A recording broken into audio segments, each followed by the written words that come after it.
公の場でハマスに不満を示すのは稀で、2023年11月に戦闘が始まって以降のデモとしては最大規模だということです。ウォール・ストリート・ジャーナルは、デモは葬儀の最中に自然発生的に起き、近くのジャバリア難民キャンプに広がったと伝えています。ガザ地区の保健当局は23日、戦闘開始からおよそ1年半で死者が5万人を超えたと発表しています。東北新幹線がおよそ6時間にわたって運転を見合わせるなど、北日本で台風並みの強い風が吹き荒れています。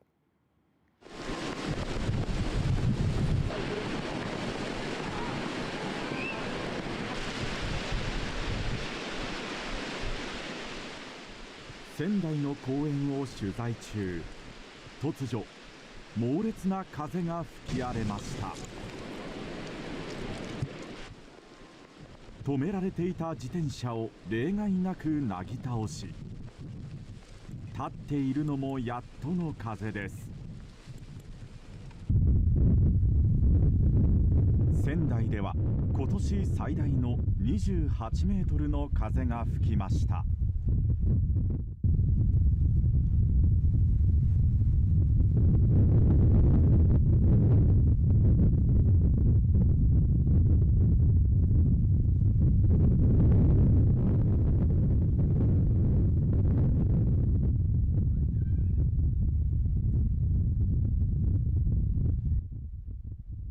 市街地でも強風が吹き荒れ、屋内に避難する様子もありました。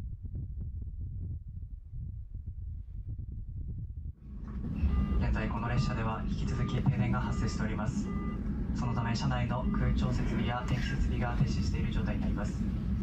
規制値を上回る強風が断続的に吹いているため、運転再開見込みが現在分かっていない状態です。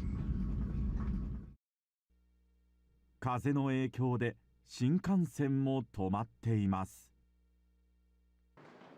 東北新幹線では午前10時半ごろから東京盛岡駅の間の上下線で運転を見合わせています。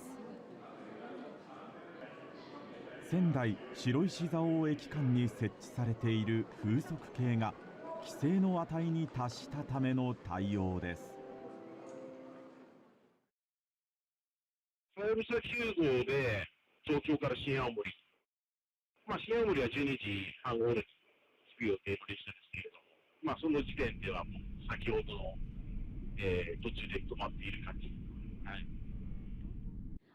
車内はどんな感じだったでしょうか。普通に静かで、ビジネスマンの方はね、長丁場になるねなんて話を同僚の方と話したりしてますし。混乱は東京駅でも。東北新幹線の運転見合わせを受けて、多くの人がチケットの変更を求めて並んでいます。東京から、弘前に向かう予定でいました。でただもう、運休が決まったということで諦めて、明日もう一度行き直すということにしました。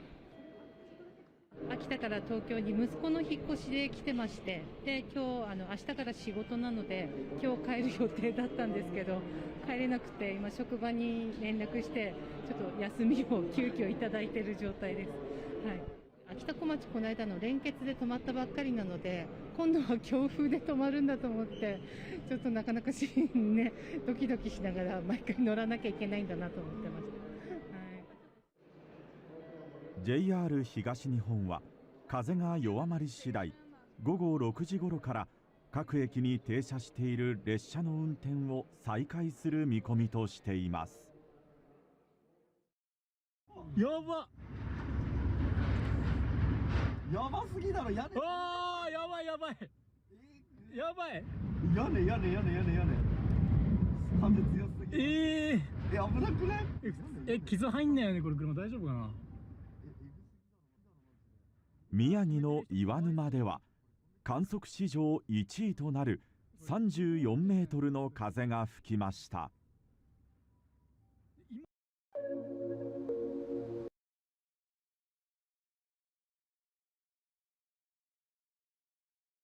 11:30 Central. What was the description of the vehicle headed north on Walnut? 9-6 Central. Time is in the parking lot. Copy on the south side of the parking lot. 768 Central. I'm en route to the GSV. 1119 Central. Coming up 97 to Nevada. Copy 792. 11:30 Central. Same traffic. 10-4. And 11:43. 9-4 cars in front of you. 49, there's multiple GSVs. They're driving in the center of the parking lot and some towards the playground. 768 Central. 10-3 the channel for them. Does anyone have a bigger med pack? Yeah, we'll bring one. Sarge, do you have a... 11:43 Central. We have multiple gunshot victims. Copy multiple gunshot victim. 969 Central. Start alerting area hospitals. 1241 Central. Close units attending, no report. Show us around to the GSVs. 10-4. 11:43 Central. I have 2 victims with gunshots to the head. 9-4-4 Central. I have one GSV to the head. 11:42 is in the middle of the park. By the bathroom. 935 have a female GSV to the neck.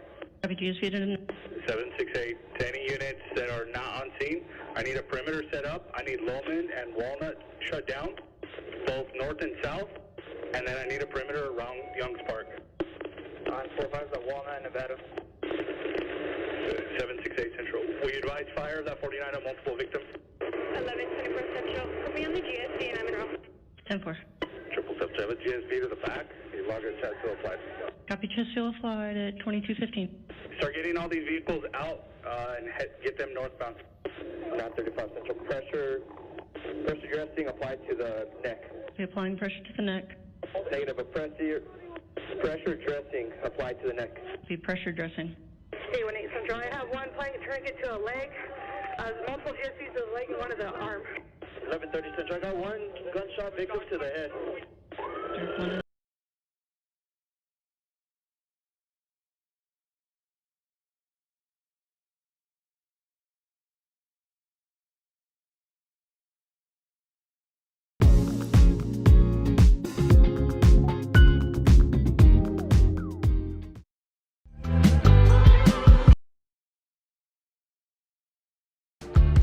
Avec les sols Quick Step,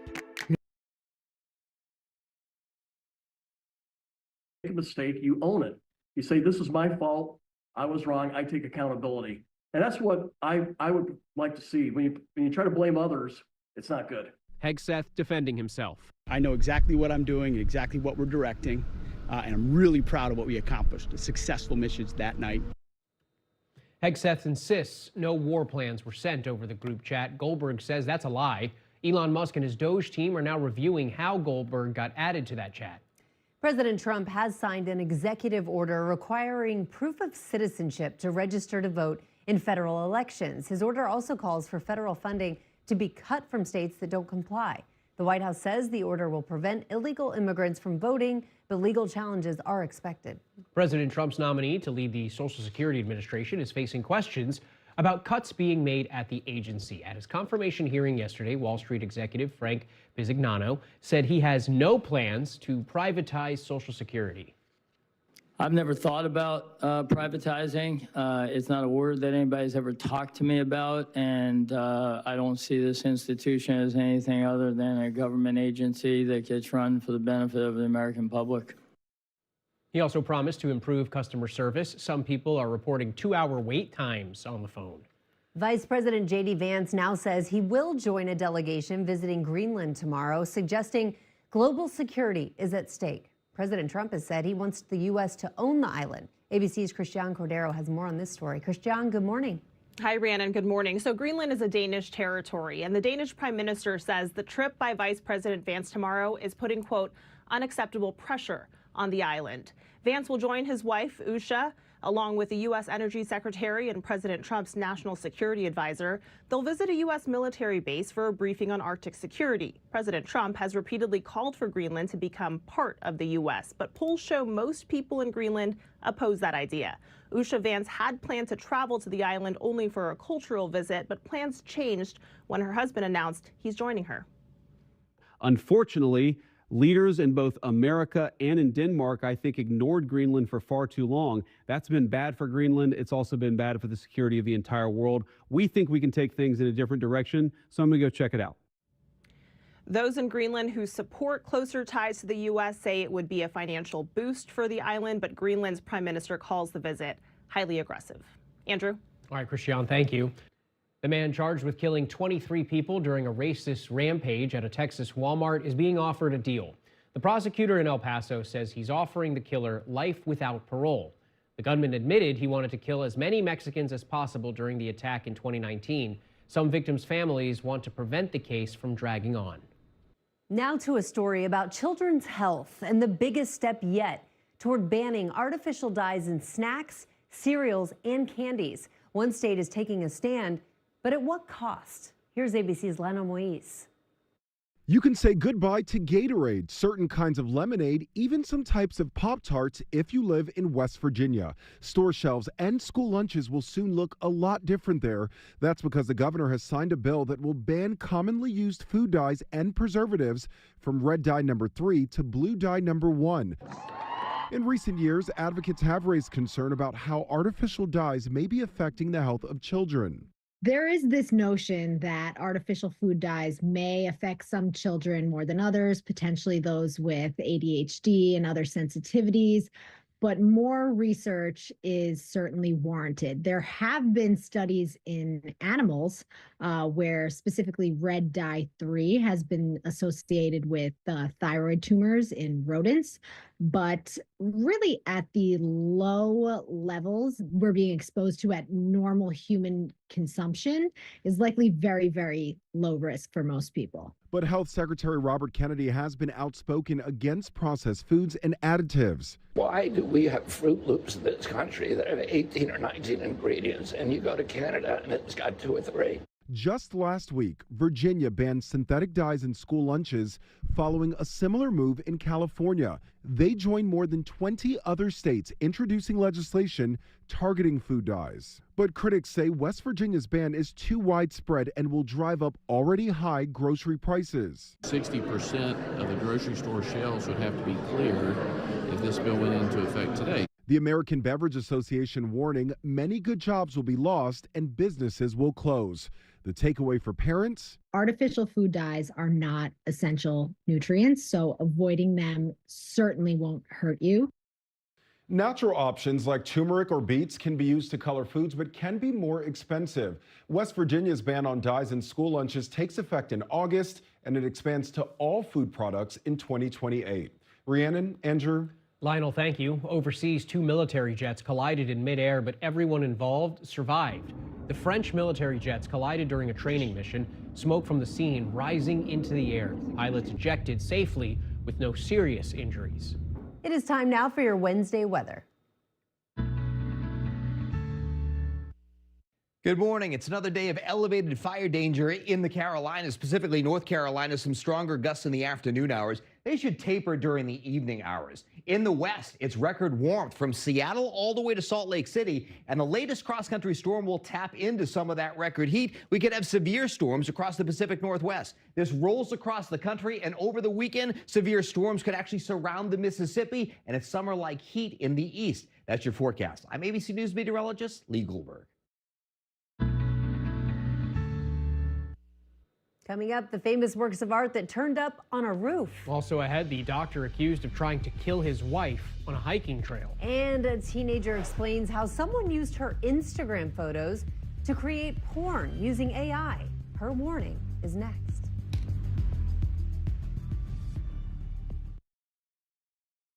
Whenever, wherever news breaks, it's so important to always remember that lives are changed. Here in London, in Buffalo, Uvalde, Texas, Edinburgh, Scotland. From Poland once again tonight. Thank you so much for streaming with us. Ukrainian refugees here in Warsaw. Do you think you'll ever be able to go back home?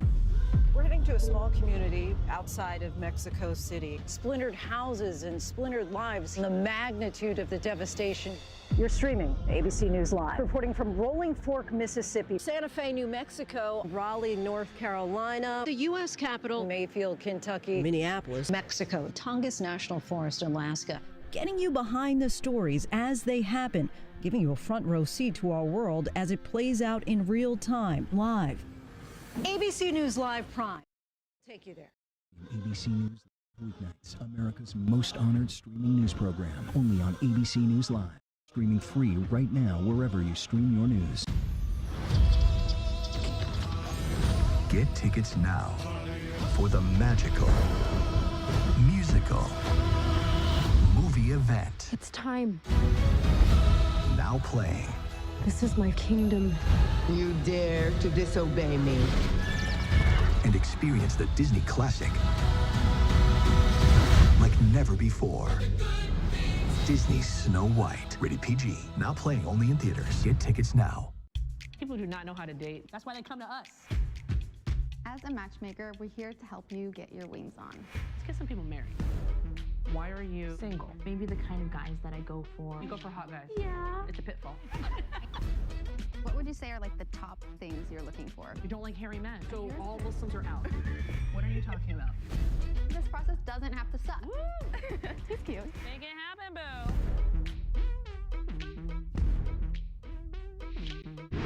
From a pro-Palestinian demonstration on the streets of Philadelphia, I'm Trevor Ault. Wherever the story is, we'll take you there. You're streaming ABC News Live. Stand straight up in the air, face away from me. Stop right there. Do not move.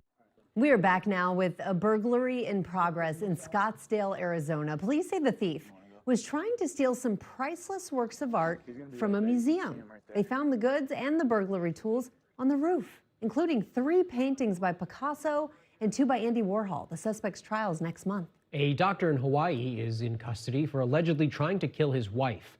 They were hiking in Oahu Monday when police say Gerhard Koenig hit his wife in the head with a rock and then tried to push her off a trail down a 1,000-foot drop. She's in critical condition. Police say Koenig was arrested after a brief foot chase. Charges are pending. A teenager is sharing her personal nightmare after someone used pictures from her Instagram page to create fake porn with AI. Now lawmakers are trying to stop it.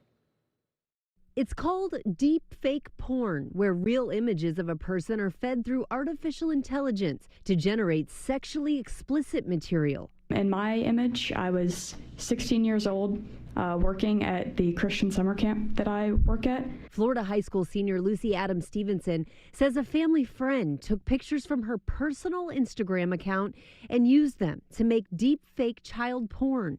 It was taken from our private Instagram accounts and edited into child pornography. Jalen Lee, an ex-girlfriend of the family friend, sent the images to Lucy, who then reported them to police. But instead of charging the family friend who made the images, police charged Lee for distributing them, saying the family friend didn't break the law because he kept the images for himself. She got in a bunch of trouble, but nothing really happened to him. Now state lawmakers are trying to close that loophole with a bill that would prohibit the creation of lewd images involving a child and the creation of nude photos involving real people without their consent. Many of the girls depicted in the photos are traumatized by the incident, and they and their parents are worried about what will happen to those images. 23 states have passed laws addressing non-consensual deepfakes, many taking action after Taylor Swift became the subject of AI porn last year. And now, deepfake porn could be outlawed nationwide. The Take It Down Act would make it a federal crime to publish non-consensual sexual images and videos, including those made using AI. The bill already passed the Senate, and if it passes the House, President Trump says he will sign it. Critics say the bill violates the First Amendment and would be hard to enforce. Coming up, the death of a former baseball star's son on vacation in Costa Rica, what authorities now say happened. Also ahead, why sea lions on the West Coast are getting more aggressive, attacking a surfer. Good morning, America.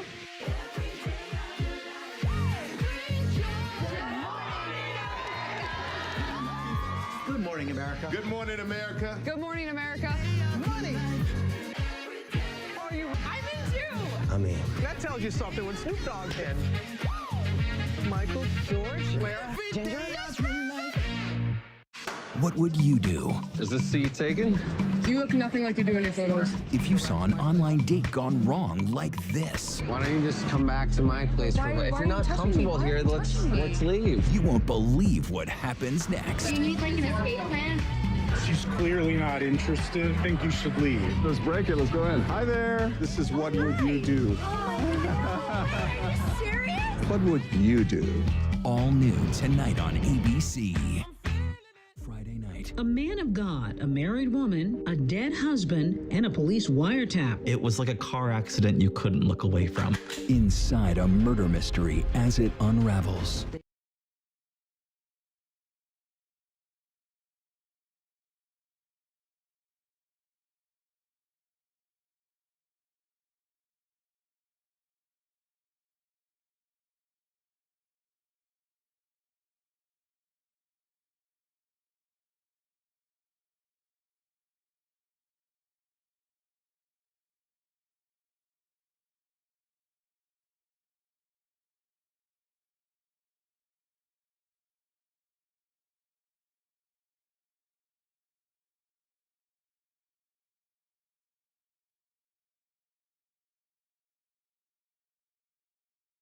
D'ailleurs, Jordan Bardella est plus, comment dirais, plus rassembleur, je dirais presque. Alors, on parlait de la montée des actes antisémites. La rabbin Delphine Horviller confirme, elle était hier l'invitée de France Inter. Eh bien, elle dit que dans sa synagogue, tous les fidèles maintenant sont touchés d'une façon ou d'une autre par des actes antisémites. On l'écoute, elle était hier sur France Inter. Je suis rabbin d'une synagogue où aujourd'hui, je dois le dire, même si je déteste avoir à le dire à nouveau, je ne connais plus dans ma synagogue de gens qui n'ont pas d'histoire à raconter, qui n'ont pas vécu, soit par l'intermédiaire de leurs enfants, soit eux-mêmes, une situation d'antisémitisme. Il s'agit parfois de micro-agressions, parfois de macro-agressions. Et en fait, c'est compliqué d'en parler parce que, à nouveau, quand vous en parlez, on vous accuse de vous victimiser. Je compte pas le nombre de fois où on me dit arrêtez de vous victimiser, arrêtez de vous plaindre, ou alors au contraire un phénomène de surresponsabilité juive où on vous dit que finalement ce qui vous arrive est sans doute partiellement lié à une politique qu'ailleurs quelqu'un d'autre en votre nom devrait changer pour que vous soyez en sécurité. Voilà, Rachel Binas, ce qu'elle explique, c'est que les Juifs maintenant, ou les Français de confession juive, sont vus comme des oppresseurs. Et donc, dans une manif contre l'antiracisme, ce sont eux les méchants. Oui, on ne demande pas en France aux Chinois de s'expliquer sur les actes du gouvernement chinois à l'égard des Ouïghours. Voilà. Il y a aussi quelque part, il y a un alibi, il y a quelque chose qui est réveillé depuis le 7 octobre, mais dont les racines en réalité sont plus profondes. C'est quelque chose, encore une fois, qui est antérieur au 7 octobre, antérieur au conflit israélo-palestinien et même à la création de l'État d'Israël.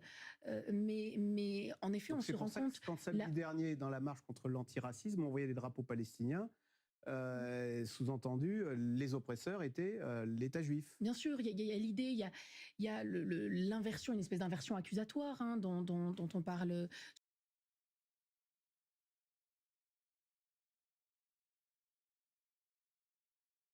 Vous cherchez une voiture?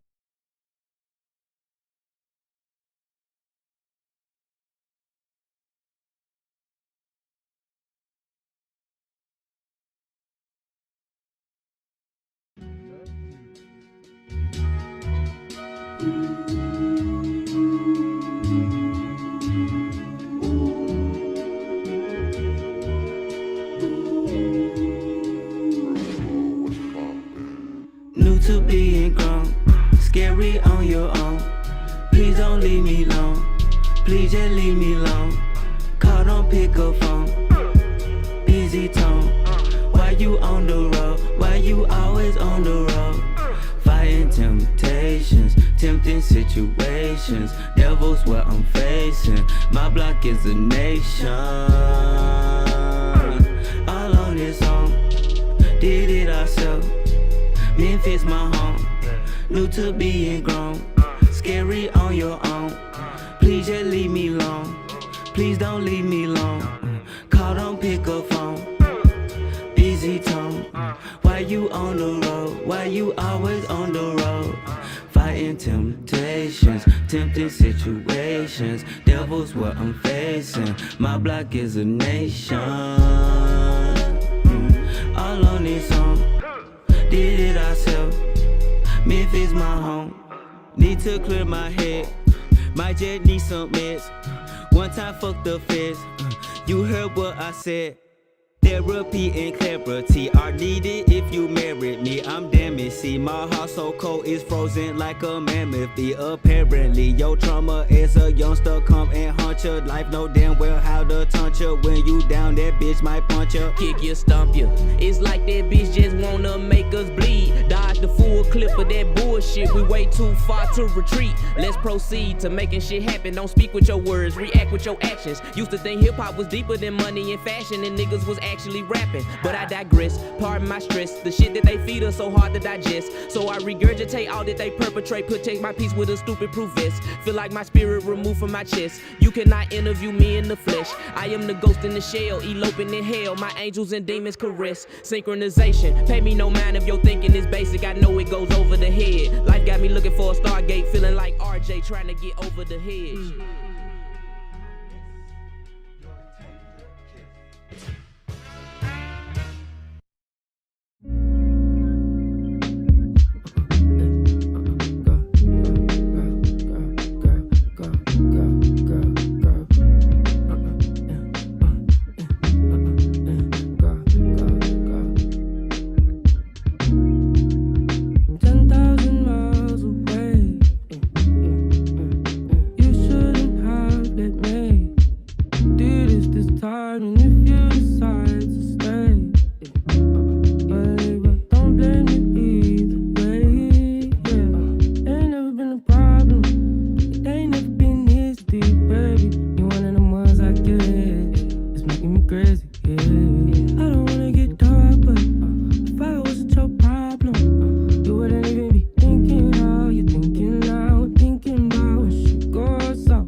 Killing them, racing their life. Damn, I'm rolling the flame, taking this dough to the brain. Every day waking up, baby, I'm telling you, dog, I'm running from pain.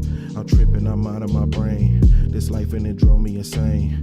And every day wake up, sleep with my gun. These hollows, they stay on my brain, they stay on my mind. This money, it stay on my mind. Coming for nothing, I'm stuck in the crime. Damn, my baby, you know that I hustle all the time. You know I got it all off the grind. Dog, they fucking with me, then it's over, my nigga. Them hollows go into their mind. Dog, let me go chill. I need to take weed and break me an A to the mind. Smoking this dope for my pain. Tripping, I'm out of my brain.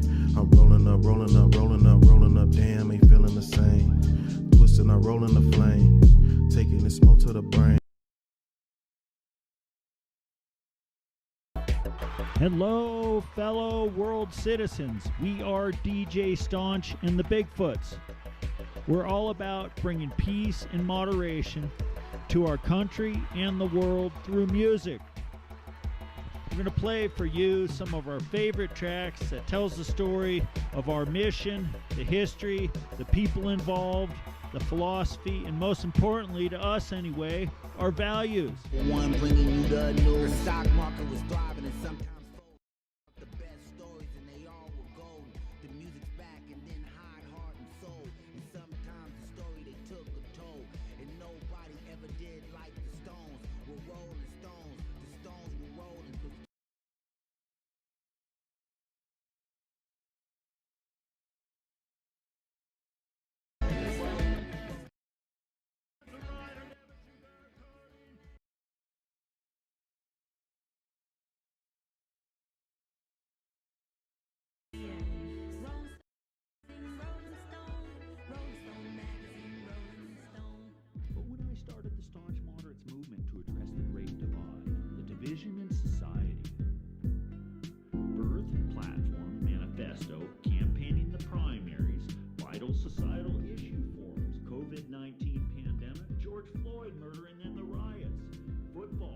Bigfoot mascot Staunch, a Wayne's World meets Howard Stern political talk show on SMN, also named Staunch. Interviews, polls, the Bigfoots, the conventions, more football, the debates, the election, more riots. It's peace we moderates seek. It's all about peace. Fantasy or reality, it is what it is, possibilities. Fantasy or reality, it is what it is, possibilities. Fantasy or reality. Ladies and gentlemen, welcome to your vacation guide. Your suitcases are fully packed. Settle in with your fellow passengers. This will be a long journey with an unexpected turn. You will arrive at your destination in 50 minutes. On arrival, remain seated. All passengers will be guided to their exit. Things may seem unfamiliar at first, and you would have to make your way through the local crowds. But soon, you will get into the swing of the usual customs. After this stressful day, all that remains is for you to sit back and consider doing it all again tomorrow. Your place in nature, closer than you imagined. Shoba Sinia Island.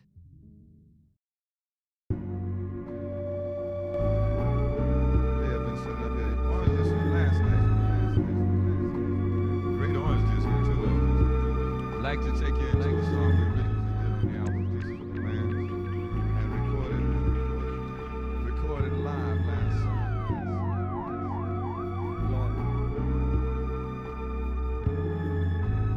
Used to be roofs and bruised, now life's confused. Try and rifle through like a Rubik's Cube, decipher why, spite how nice the view in a spiteful mood. But from the outside, it looked like my life improved. My attitude must have to do with how I grew up rapping in New York. If I had moved, might have been a nicer dude. I might have been more average too. It's the environment I was in. If I wasn't live as them, I'd try again and try again.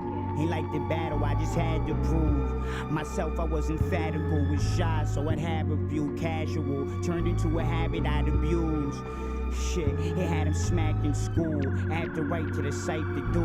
Only thing I like to do, besides rolling up and writing too. I'm rightfully rude. You try and be the boldest one. If you hold your tongue, you'll get cycled through. Left out to dry, your pride will prune. You're well aware, y'all are well aware of where I spent my formative years. Sipping 40s at the 40th pier. Getting the groggy, my body impaired. I swear, everything was foggy for years.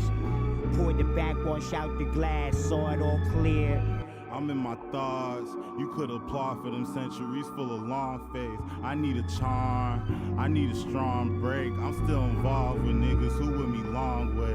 You niggas soft, niggas know what I'm on, gang. I'm taking off, switching car in the wrong lane. We feel the losses, kisses in every song made. I keep it raw, the feeling, it get a song way. Gripping on, I'm still alarmed, the vision, and if it's all fake, I'm still a dog, I still hit the bar, pissy from getting tall drink. I hear them whisper. Them niggas is full of salt grain. I felt the awe from this mission, I couldn't call fate. My biggest flaw in my spirit, I should've solved hate. Swear it's like the bigger I saw, the more the walls cave. Hard little big in the dark, this show the walkway. This ain't no skip in the park, this should be all day. Caught us on my mystery arc, this where it all changed. Crawling from the pit of your arms like it's the fall save. And where do pity belong and will the harm fade? Product of them immigrant laws, infinite heartache.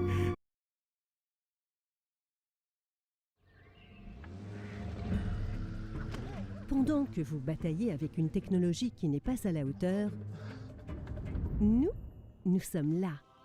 Oui, juste ici, car chez Husqvarna, nous avons créé et perfectionné la tonte robotisée depuis 30 ans. Faites le bon choix avec Husqvarna. When I get high, by sense only, gets activated with Arab. Swap flavors again and again. Get addicted.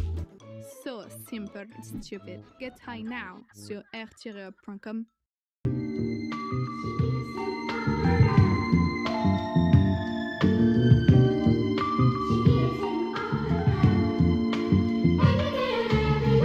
And Father, we thank you today and we praise you, Lord. We thank you right now, Father, because I believe when I prayed, I received what I asked for. In Jesus' mighty name. And Father, I say thank you for it. I thank you in advance. I thank you that it's done in Jesus' name. Amen. Amen. Amen. Amen.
Did you get it?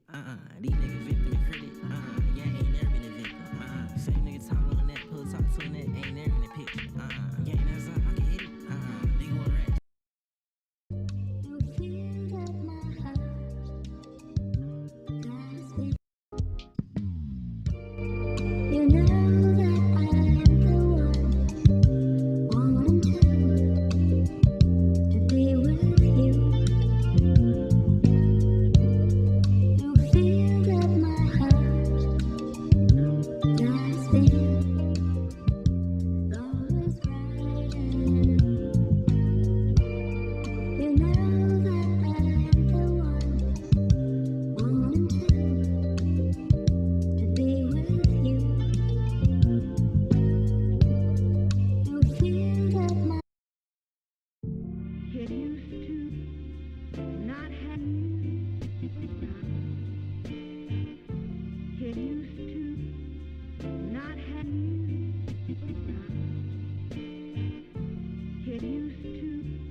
I guess you've learned a whole heap of nothing. Suppose you're living with your demons, fuck it. Thunder rolling with the punches, it ain't touch 'em.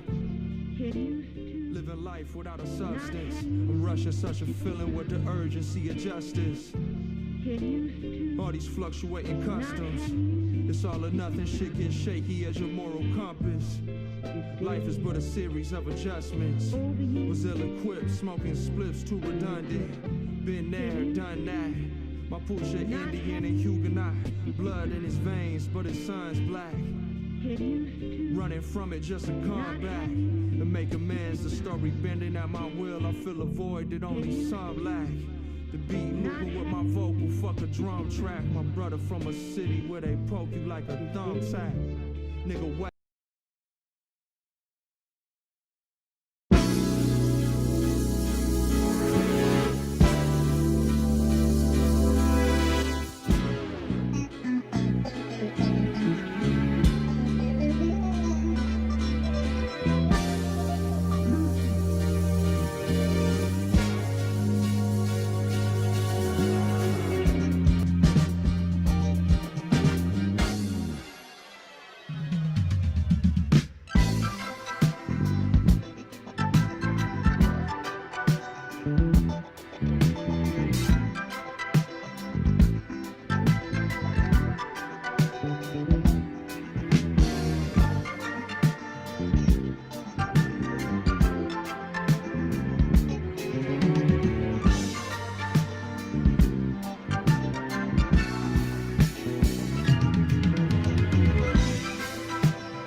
À Pâques, si vous voulez en prendre plein les yeux et découvrir des... Et les après-midi dans le désert, où l'histoire se reflète dans l'architecture, et les galeries exposent des trésors de la nature, où votre cœur vibre et les surprises ne sont pas éphémères, et que les précieuses découvertes ne sont jamais temporaires. Faites d'Abu Dhabi votre surprise de Pâques. Chez Direct Assurance, en quelques Direct Réglé. Je sais que c'est Direct Réglé, mais on est encore dans la pub Direct Assurance. Direct Assurance.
This costs attorney's fees for anything concerning the matters of appearance and document production after May the 10th. I don't even think we need a motion for that. You're going to do that, aren't you? Sounds like it, sir. I mean, why wouldn't you? No, we're paying you. Yep. Yeah,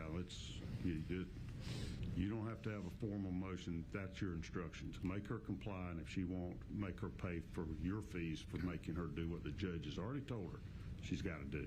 All right. Okay, because Fulton County has already shown that they'll do that if they snub their nose at open records requests.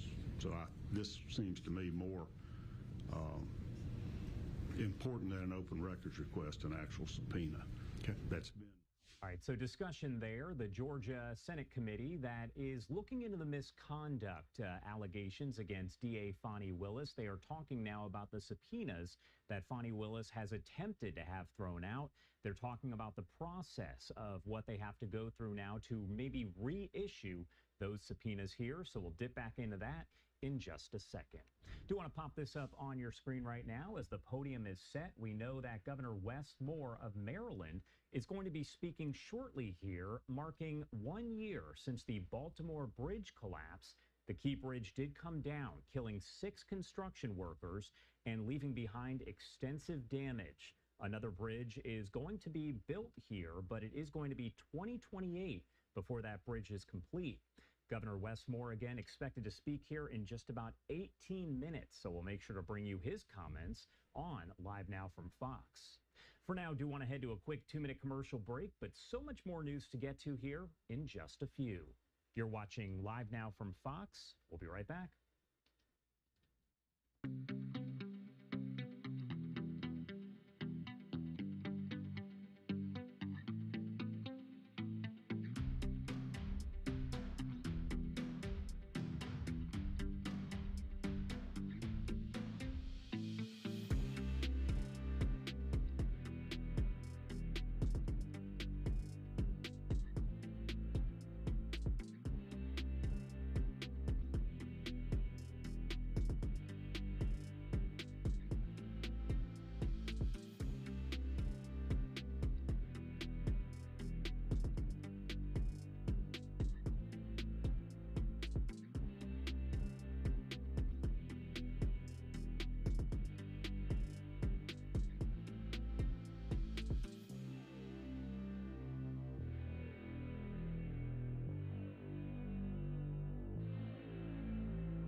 Welcome back here on Live Now from Fox, and I do want to take you out to this post from the FBI Baltimore office. They say today marks 1 year since the Francis Scott Key Bridge collapsed, and they did have this message from the special agent in charge. I'm going to read it for you on the left-hand side of your screen. FBI Baltimore remembers the 6 lives lost 1 year ago on March 26, 2024, when the Francis Scott Key Bridge collapsed. Marylanders have shown how resilient they are over the last year. What I said then holds true today. The FBI's focus remains on the victims and everyone directly impacted by the tragedy. Again, we are waiting on comments in an event that will honor those lives lost and provide more information here. We did get a report from the NTSB late last week as they gave some new insights into what happened that day, but Governor Wes Moore expected to speak here in just about 15 minutes, so we'll make sure to bring those comments to you here on Live Now from Fox. And we also have another image as so many folks are gathered here for that speech and to mark the anniversary 1 year since the bridge collapsed, killing 6 people. All right, and what I want to do really quickly here is head to another quick 2-minute commercial break. On the other side, though, we'll get right back into your top stories as that Fonnie Willis hearing ended rather abruptly. We'll be right back with more live coverage in just a few.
Stages of the cross in self-flagellation and mea culpas for not informing the president that he was having a surgery.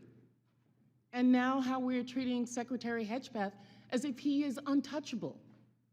Mike Waltz, when he was a member of Congress, went in the Committee on Armed Services to talk about and slammed Austin for holding himself to a different standard than the American people. And yet we are not doing this across the board. And that's disappointing at the very least, very disappointing. Director Gaber, thank you for your testimony. And one of the things that I believe I heard you say was that when there was a discussion by DOJ as to the cuts to foreign aid, that there had not been a request for an intelligence and national security or an intelligence assessment of the impact of those cuts. Was that your testimony a little earlier? Congresswoman, I have not seen any kind of actual official assessment either within the intelligence community or outside of it on what the effects of those cuts to USAID programs has been. But it was not requested by DOJ of you or of any of the areas in which you have oversight over? I'm not aware of any requests. Okay, great. Thank you. I know that there has been some open source reporting on what the effect of those cuts are. I mean, when we think about several examples, Kenya, our strongest regional ally in the Horn of Africa, and a key partner with us in the fight against terrorist group Al-Shabaab. And, according to the Washington Post, that's not definitive, and we can talk about this in closed session. Some Kenyan journalists are now being trained by Beijing, mirroring the US programs that have been cut by the administration. Director Gaber, is letting China train Kenyan journalists going to make Kenya more or less receptive to American requests of the Kenyan government, do you believe? As you said, Congresswoman, our relationship with Kenya has been very long-standing. So do cuts of ours to train journalists in Kenya make them more or less, and Beijing having that make them more or less receptive? Clearly there is strategic competition taking place. I'll withhold my personal view to look at an official assessment. Well, I was asking for your director view, not your personal view. And then additionally, we have ended Voice of America, which provided accurate, unbiased news, in our opinion. Meanwhile, St. Petersburg University has announced that it's opened 11 Russian language centers across Africa that pay special attention to the promotion of traditional Russian spiritual and moral values. Director Gaber, is Russia a friend or a foe? Are they our friend or our adversary? They are an adversary. Thank you. I believe that this reckless cuts make terrorism and our influence in Africa, which is on the front lines of terrorism, a real threat to us, and we need to be careful of it. Director Patel, one of the benefits of being here kind of in the middle is I get to hear other people's testimony and the questions that are asked. I know that Mr. Carson asked you questions specifically about the Counterterrorism Division. And we know that there has been some open source reporting that says that individuals within that division have been removed or been moved, not necessarily fired, but moved. Do you know if that is correct? I don't have any personal information on that, but people within the CTD component, which is a large component of the FBI, move all the time. And have they been moved? Are you able to get that information to us, whether they have or have not been moved? I'll go back to my team and see who has been moved. If you have a particular interest, we'll share it with you. Of course, we have an interest in Counterterrorism Division and movement of individuals within that. Because one of the other things I'm concerned about is you have stated, I believe in other areas, that the disbandment of certain sections of the FBI related to intel and breaking up components. Can you explain to us how you intend to do that or what you would like to do and why? My intention is to reprioritize counterintelligence authorities and cyber capabilities to focus on violent crime and national security. And that's what I'm doing. To intel and breaking up The gentlewoman's time has expired. Thank you. The gentlewoman from Missouri, Madam Ambassador, Ms. Wagner.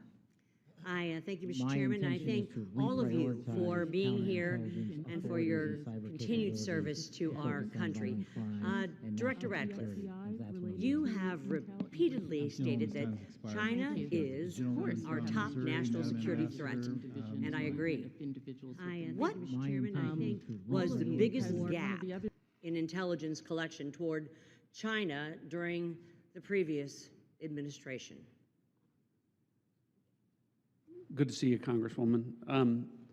I think our collection against China as a hard target in the prior administration was lacking in several areas. I would say primarily in human collection and also with regard to the processing of open source information relating to China.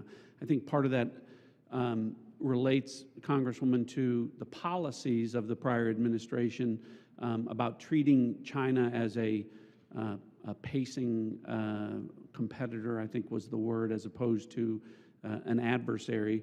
So one of the things in my focus as CIA director, which carried over from my time as DNI, in seeing all of our intelligence, seeing that China is our greatest geopolitical threat, and focusing the CIA specifically more directly in all areas of our collection on China as a hard target. Well, and I'm grateful to hear you say the words open source. So as I hope that all of you may be aware, I am honored to be the chair of the new Open Source Intelligence Subcommittee for HPSI.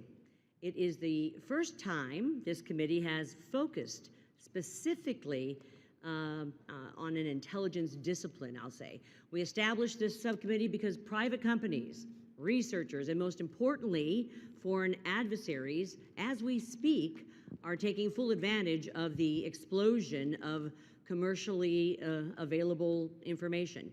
HPSI has taken a stance that OSINT, open source intelligence, should mature as a primary discipline on its own accord.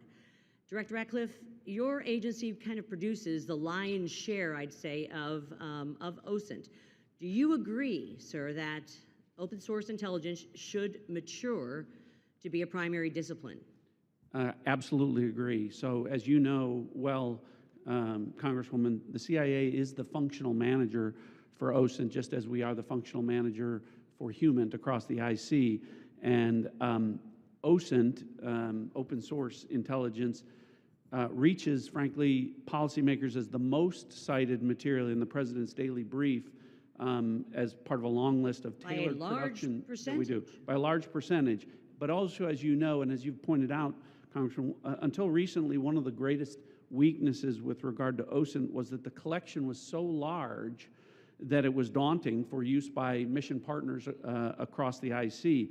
So the CIA's open source enterprise pioneered the use of AI to triage that collection as it comes in. And what that allows us to do is to summarize collection from over 225 languages into English and to put that in the hands of policymakers, again, showing that the CIA is focused on using technology to tackle some of the challenges to intelligence collection. There is so much innovation in technology in this, and the investments being made across the IC to purchase data, but it appears to be in silos, to be perfectly honest, and lacking maybe an integrated approach. I believe that that is because there, frankly, is no clear lead for OSINT in the IC. And as part of my oversight responsibilities, I plan to review the various ways in which the intelligence community buys commercially available information to determine if there is a more efficient, cost-effective approach, especially when it comes to the taxpayer's expense. Director Gabbard and then Director Ratcliffe, can you, and in my brief time, quickly share your thoughts on which agency should be the primary organization to manage OSINT and why? Thank you, Congressman, and thank you for your leadership in this area. I look forward to following up with you in detail, but the Office of Director of National Intelligence is tackling exactly the problem that you've identified, that we have multiple elements across the intelligence community, essentially wasting taxpayer dollars by contracting separately to get after the same collection of OSINT and commercially available intelligence. So this is something we're actively working on and look forward to working with you. And do you agree with Director Ratcliffe that this should be a key discipline? Yes, I do. Thank you. My time's expired, Mr. Chairman. I yield back. The gentleman yields. Mr. Gomez. Thank you, Mr. Chairman. So I want to make a few things clear before we move on to other questions regarding the Signal chat. Director Gabbard, yesterday before the Senate Intelligence Committee, specifically when answering Senator Kelly, you repeatedly said you did not recall any discussion in the Houthi PC small group discussing operational details, strike targets, the type of vehicles and military units involved, or the timing and order of strikes. Do you stand by your testimony from yesterday that you do not recall any of the discussions regarding this type of classified information? Yes or no? My response in the Senate yesterday, yes, I stand by that response. Obviously, the release of the screenshots that came from that chat group today were a refresher on what happened. As I said earlier, I was not involved with that portion of the chat, so it did not come to my recollection yesterday. Thank you. So I take that as you stand by your do not recall yesterday stance when you're asked those questions. You've been in office 43 days. Director Radcliffe has been in office 62 days. This was considered the first major military operation using lethal force of the Trump administration. Was this the first, this was probably the first time that you've been involved with a discussion like this on a thread. It was not discussing, you were not on a group chat discussing where we're gonna go for lunch. You're discussing putting men and women of the armed services in harm's way. That's a major decision. So, and when did that happen? 10 days ago? Okay, I'll answer that. It happened 10 days ago. And here's the point. Like something of this magnitude, it's something that you would not forget. It's something that most people, if you're taking this job so seriously, that you would not forget. I mean, since I've been on this committee, there's been days that I have woken up in the middle of the night from the things I learned in SCIF. So deciding to use military force is something hard to imagine. So the do not recall doesn't pass the smell test. It makes it's unbelievable that was the case. So that's what the American people don't understand. And I know a lot of folks in this administration were saying that they're going to take on the establishment and drain the swamp, but you have become that swamp in a matter of days, not weeks or months, days. So one of the things we're going to look into is what actually occurred, because the American people deserve a full accounting. Additionally, the main person who was involved in this thread that a lot of people want to talk to is Secretary of Defense Hegseth. And a lot of questions were brought up regarding his drinking habits in his confirmation hearing. To your knowledge, do you know whether Pete Hegseth had been drinking before he leaked classified information? I don't have any knowledge of Secretary Hegseth's personal habits. Director Radcliffe, same question. Yes or no? You know, no, I'm going to answer that. I think that's an offensive line of questioning. The answer is no. I find it interesting that you want to. I'm going to answer. You asked me a question. You want an answer? No, listen. You don't want to focus on the good work that the CIA is doing, that the intelligence community. Director, I reclaim my time. Director, I reclaim my time. Here, I have huge respect for the CIA, huge respect for our men and women in uniform. But this was a question that's on the top of minds of every American, right? He stood in front of a podium in Europe holding a drink. So of course, we want to know if his performance is compromised. If people were asking if the General Austin was compromised because of a heart issue, was his performance compromised because of a successful strike? I yield back, Mr. I bring my. You want to know? You want to talk about accepting responsibility? Do you think you should accept responsibility for a successful strike to make Americans safer? You want to focus on. I reclaim my time. So here's the thing. This is serious. As somebody, we've been briefed in this committee about using Signal. One of the things they basically said, the most secure phone call, the least secure text messaging. And we know that your people, are Russians, Chinese, are on your phone. Gentleman's time's expired. Gentleman from Virginia, Mr. Klein. Thank you, Mr. Chairman. I'm going to give the director the ability to respond without being interrupted by his questioner. I appreciate that, Congressman. I guess, you know, just a general reflection here, again, that for the last 2 days, members of the intelligence community have been asking questions about a Signal messaging group and not asking questions from Democrats either in the Senate or the House on China, Russia, Iran, and the real threats that are going on to the United States. And you can say that you care about the good work that agencies are doing like the CIA and that you care about 140 stars on the wall, but no one's asked me about my second day on the job here, where I lit the fuse that led to a foreign government participating with us to capture one of the senior planners of the Abbey Gate bombing that killed 13 Americans. And in the process, we worked with a government that previously hadn't, that hadn't cooperated with us on counterterrorism matters. Or the fact no one has focused on that within an hour of that taking place, I was on the phone with Director Patel, and a few hours later with Attorney General Bondi, working together, the IC and the FBI working together to bring this person home in less than a week. Unprecedented success for the intelligence community and the law enforcement community.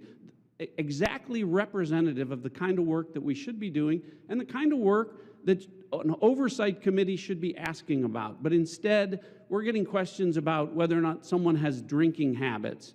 And, you know, I just wish in an annual threats hearing where the American people want to hear about threats, that's what we would be talking about. Thanks for the opportunity to clarify.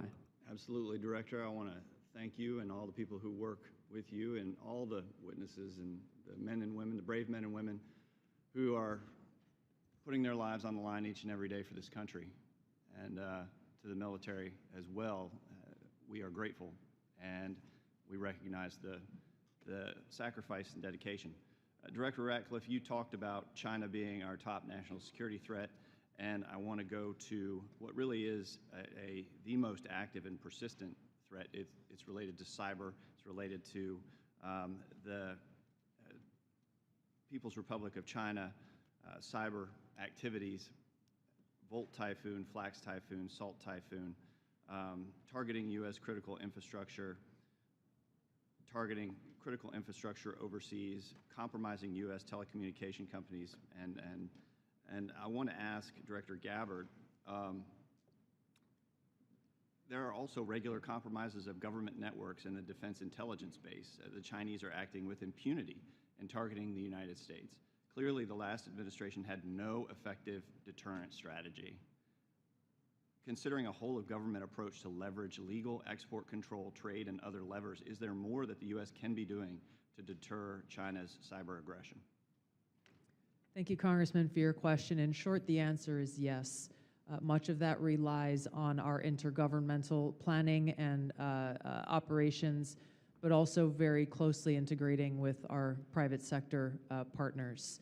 This is essential for us to be able to harden our own cyber infrastructure, our own critical infrastructure, and to look at what our capabilities, both defensive and offensive, are and how those should be used. If I may, Congressman, I'd just like to address Congressman Gomez's maligning of my reputation and not giving me the opportunity even to respond to his accusations. What occurred in that Signal chat was an update to National Security Cabinet members that was also issued around the same time as updates to our foreign partners and allies in the region. There were no sources, methods, locations, or names of targets that were included in that chat. The decision to conduct this operation had been made long before that conversation took place. I do take my responsibility very seriously and played an integral role in providing the intelligence community's assessments that led to the ultimate decision by the president to conduct an operation, which, by the way, was very successful and continues to be very successful. I was traveling at the time, and I was not playing a very specific role, as these chats reflect, in much of the conversation that took place there. Secretary Hegseth, in my experience, has continued to operate in the way that President Trump's confidence in him inspires, which is in the best interests of the American people and our war fighters and ensuring our national security. I think it's wrong to impugn him, especially at a point where he is not here to defend his own honor. Thank you, I Congressman. agree with your assessment and support for the Secretary, and I yield back. Gentleman yields. Ms. Houlihan. Thank you for the time, and I struggle, and if you look at my notes, I've changed my mind about 1,000,000 times what I'd like to talk about. I'd like to first start with Director Radcliffe. I find it offensive for you to accuse me as a Democrat of not caring about national threats.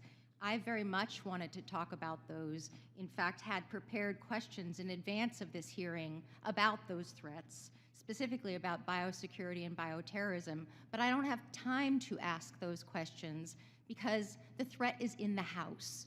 The threat is across the dais, and I need to ask these questions. It's my job to ask these questions of you. Because when I served in the military, and I served in classified environments, had this happened to me, I would have walked my resignation in immediately. This is not okay. Communicating these sorts of things in Signal is not okay. Targets, times, those kinds of things are absolutely classified, and we all know it. I know it, these people know it, you all know it. And the fact that we're having to have these conversations now means that I can't ask the questions that I need to ask about things like bioterrorism and biosecurity. And so I'd like to put you in check as well, sir, because you can't assume who I am any more than I can assume who you are, sir. I would like to move my questions, however, over to Director Gabbard, because you are the DNI. You do have an obligation and a responsibility. I'm going to speak to you specifically about the fact that you have spent much of your 40 days talking about the importance of making sure that we don't reveal classified information, making sure that we don't leak information. You're a former battalion commander in the Army. I don't think that you would have necessarily appreciated the kind of leaking of information that I believe absolutely did happen in this Signal channel and is worthy of a further investigation. In fact, this committee established something called 50 U.S.C. 3235A, and this committee, on a bipartisan, apartisan basis, requires you, the DNI, to swiftly notify Congress and the Intelligence Committee if you're aware of any sort of significant unauthorized disclosure or compromise of classified information, which I would argue this has all of the markings of being that. And so if you, as the DNI, see such a thing anywhere within your organization's purview, you have the obligation to begin an investigation to report back to us on that. Would this seem to qualify to you as something worthy of that investigation?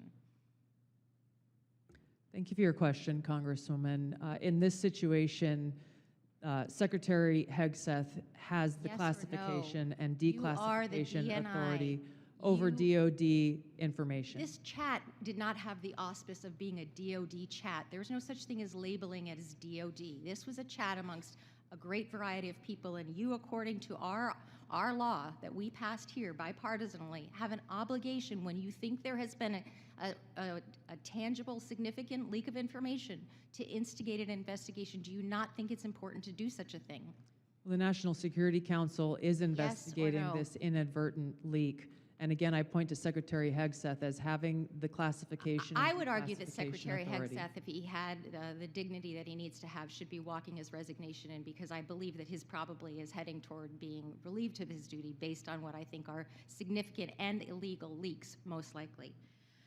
I would like it if you would please commit to this organization that you will follow the law, and I would like it if you would also investigate what is likely to be more than just this chat. Because if there's one, there's more than one. If there's smoke, there's fire. Would you please obligate yourself and your organization to that investigation? Yeah, Congresswoman, yes, I will follow the law. Thank you. I appreciate that. And Director Patel, I learned just recently that you only heard about this yesterday, which blows my mind since I heard about it 2 days ago, and I'm just a low on the dais, junior chipmunk here. Did you really only hear about this yesterday? The exact timeline I'm not aware of, but yeah, I think it was yesterday or the night And now before. that another day has passed, do you Well, actually, it was the night before the hearing. now that another day has passed, do you believe that it's now time potentially for the FBI to open an investigation into this? I'm not going to comment on that Because you're the director of the FBI, you don't believe it's appropriate to comment on that? because there's a process in place, there's an ongoing litigation, and the National Security Council is reviewing this matter. And I'm not going to discuss any open or closed That investigations. ongoing investigation, literally, the lawsuit happened today or yesterday afternoon, and the idea that you don't have an opinion on this at this point is frustrating to me. No, it's not. My I'm not final going to question, prejudge any reclaiming my matters, time, my and the men final and women of the question, reclaiming FBI my will time, reclaiming call my the balls time, and strikes. Reclaiming my time, not sir. you. Sir, Mr. Chairman, I'd like to have... Gentlewoman's recognized. You have Thank 4 you. seconds remaining. No, I have more than You that. have 2 because seconds Mr. remaining. Patel would not acknowledge Gentlewoman's me. time has expired. Mr. Stubbe. Thank you, Mr. Chairman. Director Gabbard, were there any sources described in the signal chat? No, Congressman. Were there any methods described in the signal chat? No. Were there any locations? No. Therefore, due to the fact that there were no sources, no methods, nor locations described in the signal chat, it does not make the discussion classified. Is that correct? That is up to the Secretary of Defense determination. The Democrats are obviously making the assertions that what was in the signal chat was classified and claiming that Secretary Hegseth put this war plan out to the world, which he clearly did not. Were there any names in the signal chat? No. Any targets? No. Any locations? No. Was there a unit name or location of that unit? There was not. Were there any routes described in the signal chat? No. Wouldn't an operational plan contain that type of information? Every operational plan I've ever seen has contained that information. Thank you. Shifting to the real threats to America, the southern border. Due to the previous administration's open border policies, they allowed over 10 million illegals into our country. And during that time, there was 1,511 terrorist-related encounters at land border ports of entry, according to CBP. As someone who fought in the war on terror, I find this deeply offensive, that the previous administration would sacrifice the security and safety of the American people in the manner in which they allowed terrorists, criminals, and rapists into our country. In your testimony, you state, and I quote, based on the latest reporting available for a year-long period ending October 2024, cartels were largely responsible for the deaths of more than 54,000 U.S. citizens from synthetic opioids. A lot of those citizens are from my home state of Florida. Cartels, narco-terrorists, and other violent transnational criminal organizations have violated the territorial integrity and sovereignty of the United States and have also fueled human trafficking and the opioid epidemic that many of my fellow Floridians have witnessed for far too long. I applaud President Trump and his swift decision to designate the narco-terrorists and Mexican cartels as foreign terrorist organizations, and I want to thank each of you for making this a priority to fight against Mexican cartels, traffickers, narco-terrorists that have been responsible for killing hundreds of thousands of Americans. For every narco-terrorist and cartel member violating our sovereignty, poisoning the American people with fentanyl and other illicit opioids, know this, your days are numbered, and know that the full force of the U.S. government will soon address your atrocities once and for all. Director Patel, it's no secret that there is a growing presence of Mexican cartels operating fentanyl synthesis labs just over our border. Just last year, the CBP estimates that more than 21,000 pounds of fentanyl was seized at our borders. That is enough to kill more than twice the population of the world, of our country. What actions are you taking to strengthen the FBI's fight against illicit fentanyl within our borders? Thank you, Congressman. It's good to see you. We have made it a priority at the FBI because fentanyl and illegal narcotics kill an American citizen every 7 minutes. That is a national security crisis, not just at the southern border, but at the northern border. And the Mexican cartels, along with their illicit partners in the CCP and other adversarial countries that are doing harm, are not just taking the fight down south, but they're bringing it up north. So we need to be more vigilant as to what's coming in through our northern border as well. Known and suspected terrorists are flowing in through our northern border more than they are our southern border, I would say, because of the successes we've had in closing the southern border. But when it comes to specifically to fentanyl, we are making, to date, since January 20th, 383 kilograms of seizures of illegal fentanyl, which is enough to kill 29 million Americans. And other than enhancing border security measures, what would be the most worthwhile action the United States could take to eliminate the cartels and stop the flow of illicit fentanyl? I got one answer for you. They're making the precursors in mainland China, and we don't have the authorities to go after that fight there, and we need to take it head on, because without the chemicals and precursors, there is no fentanyl, and they are moving that material around the world and into the United States too freely. Director Gabbard, I'd like to reemphasize the threat that our adversaries are exploiting via fentanyl and other illicit drugs that are entering our country through the border and poisoning millions of Americans nationwide. It's essential that all components of our national security apparatus are united in their efforts to protect the American people and our communities from such harm. Is there any reason to believe that the Mexican government isn't doing enough to finally eradicate the cartels and other transnational criminal organizations operating just over the border?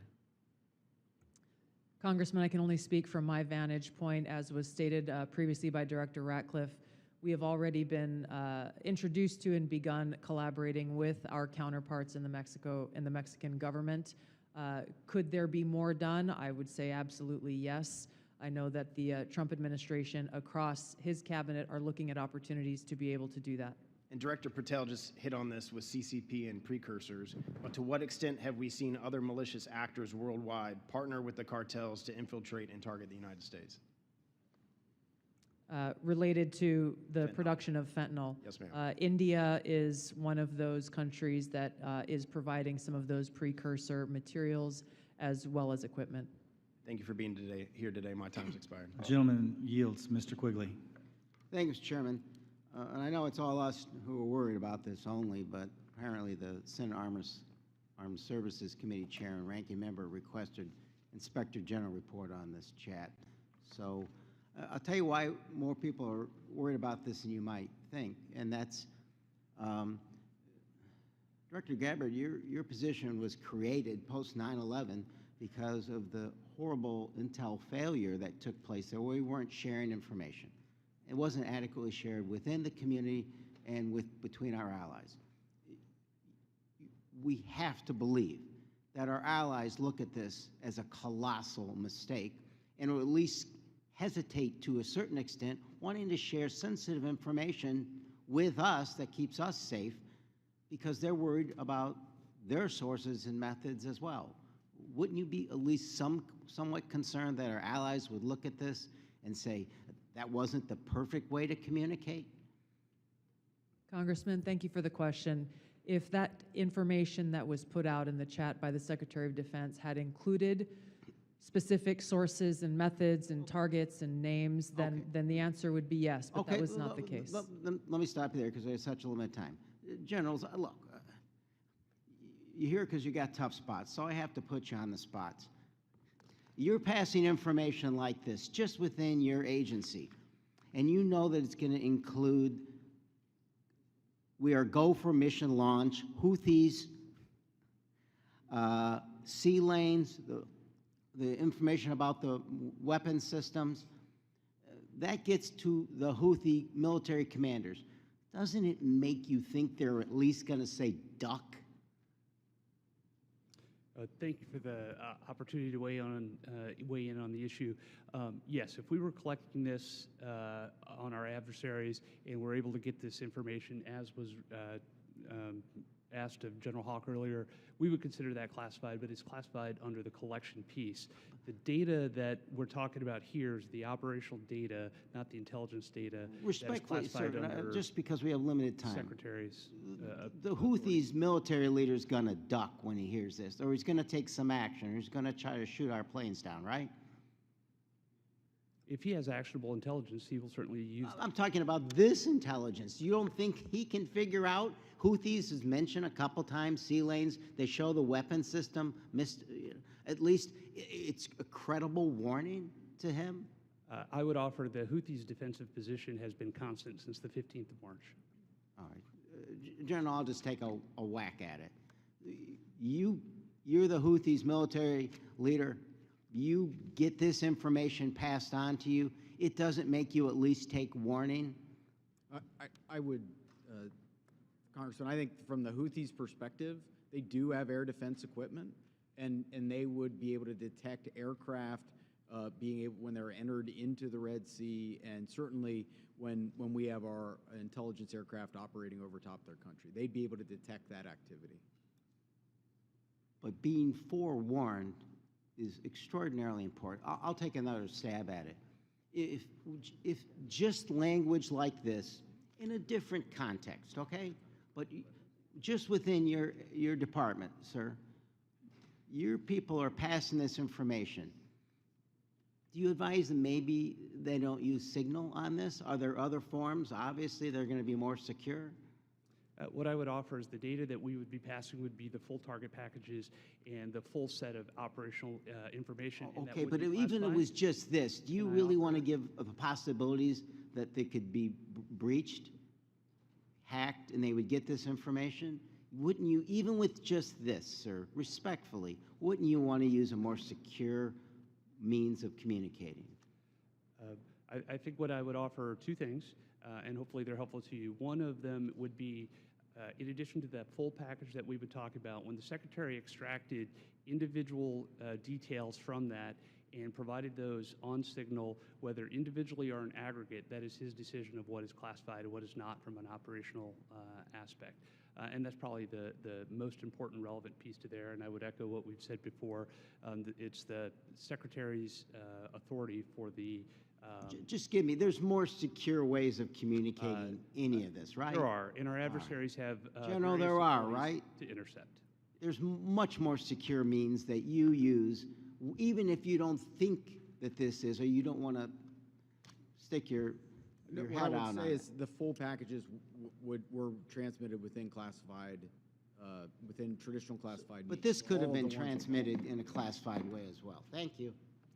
Gentleman's time's expired. The gentleman from Arkansas, the distinguished chair of the Financial Services Committee, Mr. Hill, is recognized. Thank you, Mr. Chairman. And let me say, Director Gabbard and Director Radcliffe, it's so great to have you back in the Longworth House Office building. The food's the same, but you're welcome anytime. Director Radcliffe, you know, we've served for 10 years together. I'm certainly aware of your extraordinary service at the DNI and here in Congress. And I just have a couple of follow-up questions on this topic of the Signal chat. Were there any war plans distributed in that Signal chat? No, Congressman. And were sources and methods that would compromise our intelligence system or your agents in the field around the world, were they discussed on the Signal chat? No. I appreciate that. I just think that's an important thing to have on the record. Director Patel, I co-chair the Americans Wrongfully Detained American Hostage Task Force here in the House, and I just in fact left Tigran Gambaryan, a former FBI official who I helped get out of prison in Nigeria last year. I just left him a few minutes ago. You've you know this issue very, very well, and President Trump's made such a commitment to bring Americans home. There's some 30 Americans still wrongfully detained or held hostage abroad. Is the FBI committing to work through its officials in our embassies around the world to bring those Americans home? Thank you, Congressman. And as you know from my prior service in the prior administration, President Trump brought home over 50 hostages and detainees worldwide, and that effort is being redoubled now until every single American is home. And the FBI, from my perspective, has been given a directive that any wrongfully detained or captured person overseas is a priority to bring back. We're so grateful to the President for making this a priority. We don't want our citizens that hold a blue passport to suddenly be a target in all their interactions around the world. That's wrong, and I'm glad President Trump's made it a priority. I look forward to working with you on that. Since November of 2023, I've been pursuing aggressively in this committee the U.S. government's policies and procedures for handling border encounters, specifically known or suspected terrorists. To quote former FBI directors, testimony before the Senate, they're blinking lights everywhere of concern. But despite my numerous attempts, including multiple briefing requests, letters, legislative provisions, a GAO report requested, the prior administration refused to provide requested information and data on what the public now knows was a very dangerous situation along the U.S. borders that President Trump now has as a priority of fixing. In January 2024, there were 176,000 encounters along the southern border, with 51,000 occurring at ports of entry and 124,000 between ports of entry. Comparing that to the work just in the first few weeks of the Trump administration, total encounters are down to 61,000 along the border, with 32 at ports of entry and 29,000 between ports of entry. For the record, that's a 60% reduction. Director Patel, since President Trump took office in January, as we've seen these plummeting border encounter numbers, has the country seen a drop in known or suspected terrorist encounters at the border? Thank you, Congressman. It's one of the issues I really wanted to address today. And I think the country deserves to know that known or suspected terrorists, KSTs, are coming in with much less frequency at the southern border. In fact, if my information is correct, 2 since January 20th. And they are coming in with much greater frequency in the northern border, and since January 20th, that number is 34. And those metrics carry out over the last year in terms of ratio. So what it tells me is that known or suspected terrorists, the individuals that want to do the most harm to this country, are utilizing the northern border, and we got to refocus assets up there. Yeah, which I think is good. And I'm glad the prior administration did declassify the ISIS arrests in Philadelphia and did declassify the citizen that was coming across the northern border to do harm on Election Day. That's good, but we have much more to do. And Director Gabbard, I need your help working with your colleagues here. It's this idea of requesting coordination between Director Patel, Secretary Noem, and the committee with fused data on known or suspected terrorists, whether it's TSA data, BPP data, FBI internal data. We want to have that coming to us. Where are these people? What's been done with them? What is the government's position on? Will you commit to work with us as OD&I to get this information from across the government IC? Absolutely, Congressman. And as you know, our National Counterterrorism Center was really created to fulfill exactly that task, so that we're not dealing with multiple vetting systems that are coming up with different results, that we have this central vetting database to be able to identify those known or suspected terrorists who may be trying to come into our country, or who may be one of the tens of millions who illegally crossed into our border, may have come into our country during the last 4 years. We look forward to working with you. Thank you for your answers, and I yield back. Gentleman yields. Ms. Tinney. Thank you, Mr. Chairman, and thank you so much to all of you. There's so many great questions that I have to ask, but I want to start with Director Patel, and I just want to first, before I get into a couple issues, thank you so much for your outstanding service and your recognition and focus on the northern border. My entire district is the northern border of New York with Canada. I just want to first jump into this issue for, Hamas attacked October 7th. The world watched in horror.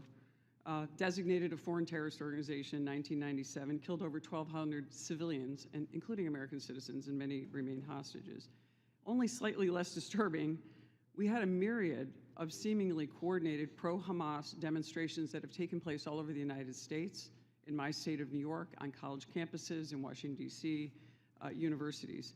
Director Patel, does the FBI have any open investigations into the organization, the leadership, and the funding of these pro-Hamas demonstrations with students such as, and groups such as Students for Justice in Palestine? Thank you, ma'am. And I'm limited by what the Attorney General has already publicized, but as you know, there are open investigations based on what's been made public. Okay. Has the FBI uncovered any evidence of foreign support for these Hamas demonstrations, including, other than Iran, any of these groups I might mention, like Students for Justice in Palestine, anything that's open source that we can talk about? That's still ongoing. Thank you. Director Gabbard, thank you so much for your service. It was great to serve with you in Congress as well, and work so much on wonderful veterans issues. My son's also a Marine major, and so we appreciate the service of everybody here. Let's keep in mind, obviously we're in open session. Do you have anything or ongoing intelligence to suggest there's foreign support from governments, non-government groups, and individuals that have helped these pro-Hamas demonstrations all across America, including on university campuses? Congresswoman, there are some assessments that reflect that, and we can talk about that in the closed session. Great, thank you so much. And now I want to get back to Cash, Director. Great work on the northern border. I'm one of the co-founders of the Northern Border Security Caucus, and your information has been tremendous. Once I got the district that I represent now, this sprawling, long district, the entire northern border is Canada. And as you say, 358 suspects on the terror watch list. Almost 90% of the suspects on the terror watch list are coming across our northern border. I'd love to talk to you. What is the FBI doing specifically dealing with this northern border? And what access point are you? Who are you working with? Is there a way that we have got a way to handle this with the foreign terror threats? And I say this in light of my district specifically, where New York State, led by Democrats, by the way, is notorious for their unwillingness to work with law enforcement. Under Governor Cuomo, we cut off the ability. I know Congressman Quigley talked about working together after 9/11. The state hit hardest by 9/11. And Governor Cuomo put in a law that prohibited law enforcement from working together in 2019. What are we doing so we can work with New York, the government and others, to make sure that this doesn't happen across our New York northern border? Well, one, and this is out of my lane, but what we need to be doing is working with the Canadian government because they sit on top of our northern border. We do have the problem of tyranny of distance and sheer geography as compared to the southern border, but when we were told that the Mexican government would not work with us, we overcame that hurdle, and we've seen the immediate results, as I highlighted to your colleague, about northern border contacts with KSTs versus the southern border. The other thing we can be doing is working across every northern border state who has a geographic border with Canada and their local and state affiliates, which we are doing at the FBI, but it is such a vast enterprise that we would need a huge increase in resources to cover down on that the way we do in Mexico. In addition, thank you for that. In addition with working with the Canadians, are you also working with the New York State government? Because we do have a number of interesting assets, a sprawling Akwesasne Mohawk Reservation that kind of goes across the northern border with New York and Canada. Are those types of things ways that you can work with the New York government and also in coordination with the Canadian Royal Police? Absolutely, ma'am, and you highlight a great point. A lot of the northern border touches upon tribal lands, and we need to work with tribal leaders throughout the country as effectively as we do with state and local governments, and at the FBI, we're doing just that. Thank you so much, and I really appreciate all of your service, and I yield my time back. Gentlewoman yields. Gentleman from Texas, Mr. Fallon's recognized.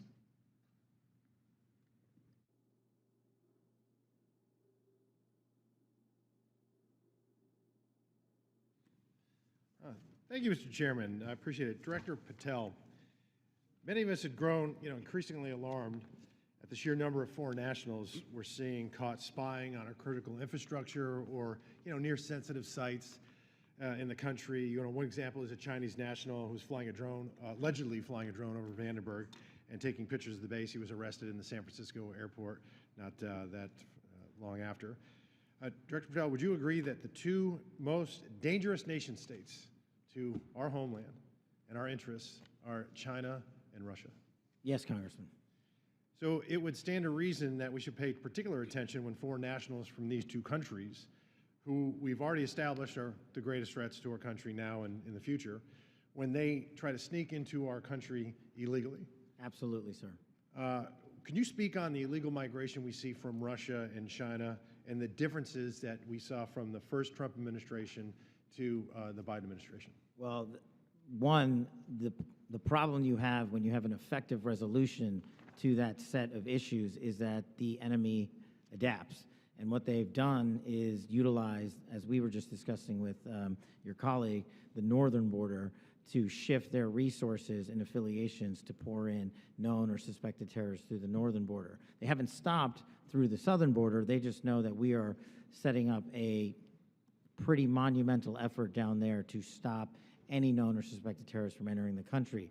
But the thing is, the Chinese, the Russians, Iranians, and other adversaries are utilizing their partners, just like they are doing in terms of how they move illicit fentanyl precursors into this country. They're moving humans in the same fashion, and we need to treat it as such. Did you see an increase from the first Trump administration to the Biden administration on Russian and Chinese nationals crossing the border? Did it increase or decrease? Yes, actually, so the PRC nationals crossing the southern border from 22 to 25 was 178,000.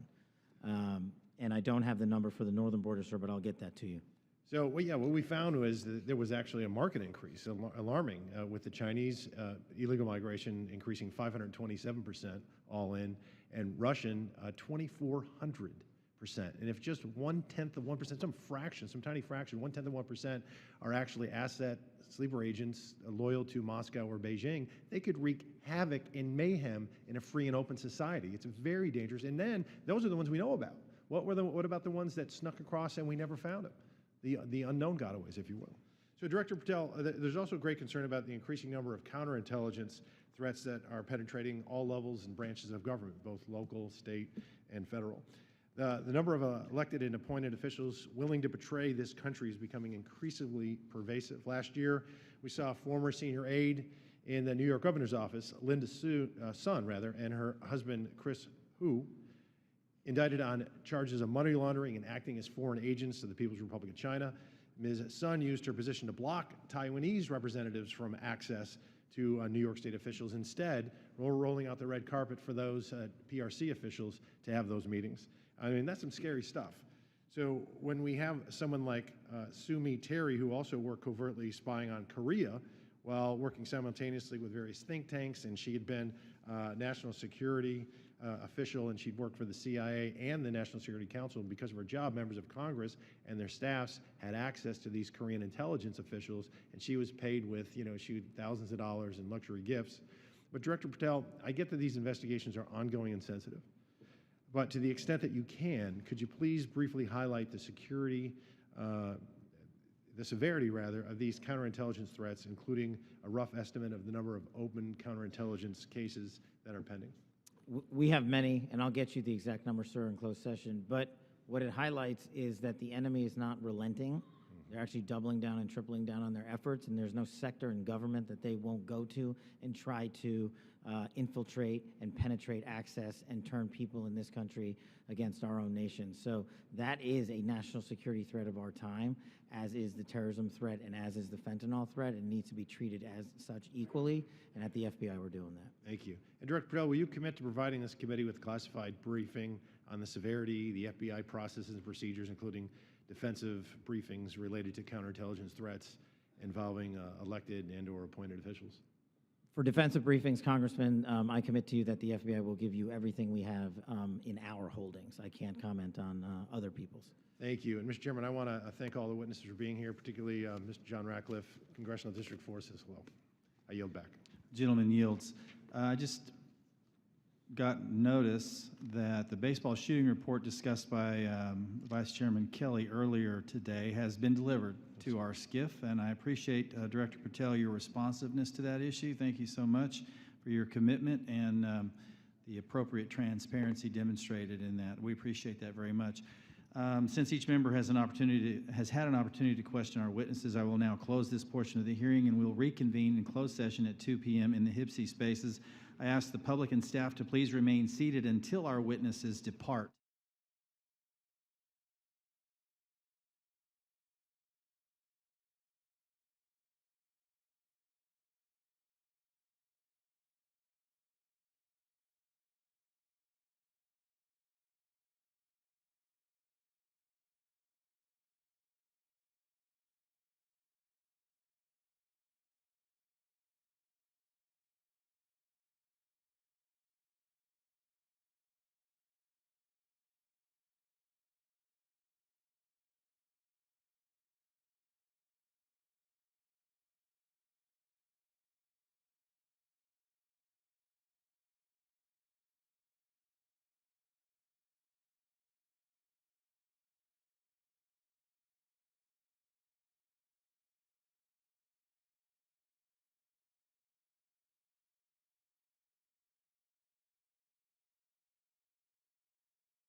See what the reaction is to more of the signal leaks, the signal war plan leaks. So let's listen in.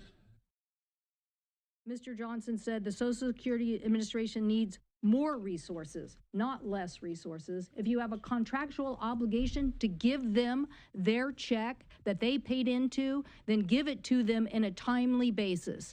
And Secretary Lutnick's ridiculous idea that somehow that a senior, I guess he is so out of touch with the American people that he doesn't understand that people are depending on that for a lifeline. And yet he thinks they can wait months and months to find out, and he's helping empower an organization that is clawing back the checks out of people's bank accounts when they desperately need it for food and medicine. I hope this administration will pay attention to these obligations and understand that they are advocating for undermining of Social Security, undermining people who deserve the benefits, and undermining our obligation to help people retire with dignity. Senator Van Hollen. Thank you. Thank you to Senator Schumer and my colleagues. I'm proud to represent the 12,000 patriotic federal employees who work at the Social Security Administration in the state of Maryland, who every day faithfully deliver promised benefits to 73 million of their fellow Americans. And we need to get some facts straight. This is an organization that runs efficiently. As the former Social Security Commissioner O'Malley has reminded us, Allstate operates at an 11% overhead. Liberty Mutual operates at a 23% overhead. The Social Security Administration, it operates at a 0.5% overhead. Social Security Administration and those employees have never missed a payment. And they're also operating today at a 50-year low in terms of personnel. So this has nothing to do with government efficiency. This has everything to do with the most corrupt bargain in American history. Elon Musk spent $280 million to elect Donald Trump, and Donald Trump has installed Elon Musk in the cockpit of our government to rig the government for people like Elon Musk, people who are already rich and already powerful, and to do that at everybody else's expense. We're also seeing, as my colleague said, other billionaire members of the cabinet saying things like, Americans wouldn't miss their Social Security payment unless they were fraudsters. Right. Well, say that to the 73 million Americans who do depend, so many of them, on that Social Security check. And Elon Musk, we have news for him. Social Security is not a Ponzi scheme. It's a promise.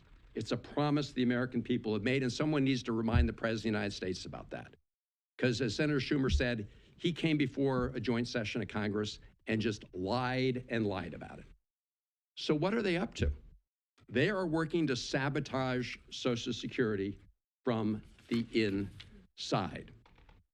They are trying to eat at its heart and its brain. First of all, they are seizing that personal data. Fortunately, we have a federal judge that's put a temporary freeze on it. But what are they doing at the Social Security Administration? Well, first they shut down the phone lines.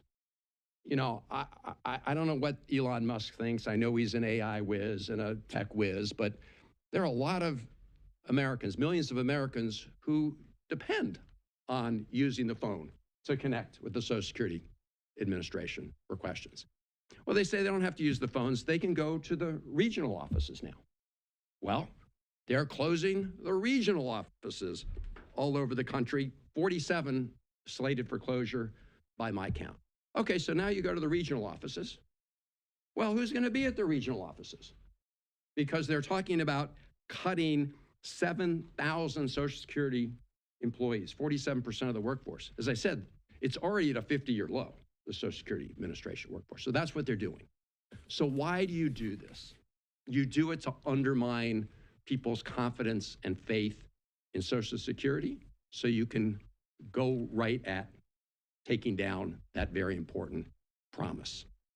Because when they say Ponzi scheme, that's what they're trying to do when we know it's a promise. And we're here to blow the whistle on it and here to say that the nominee that they've put forward for the Social Security Administration is unfit to protect the promise of Social Security for the American people. And I thank my colleagues. We'll take questions on this subject. Yes. Yeah, Mr. Bisignano, he told Senator Whitehouse he wouldn't privatize Social Security. He told Senator Hassan he wouldn't throw people off the program or cut benefits. Is it of your opinion that he was lying to the committee yesterday with these statements? Yeah. What we said with respect to privatization is these policies that Senator Van Hollen just mentioned in terms of closing the offices and laying off personnel, in my view, are a prelude to privatization. Because when you adopt these policies, you're hollowing out the role for government. And then everybody says, oh my goodness, we got to help the seniors. And they say, well, we'll go get some private contractors. And then you're on.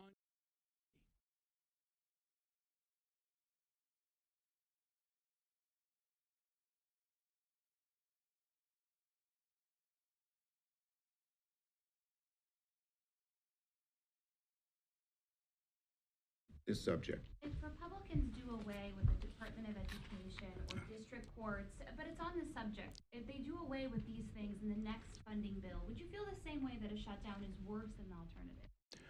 Look, the bottom line is that they are doing such horrible things to the country that we're going to fight it in every way. Next. What conversations are you having with the SSA nominee? We had a hell of a conversation yesterday.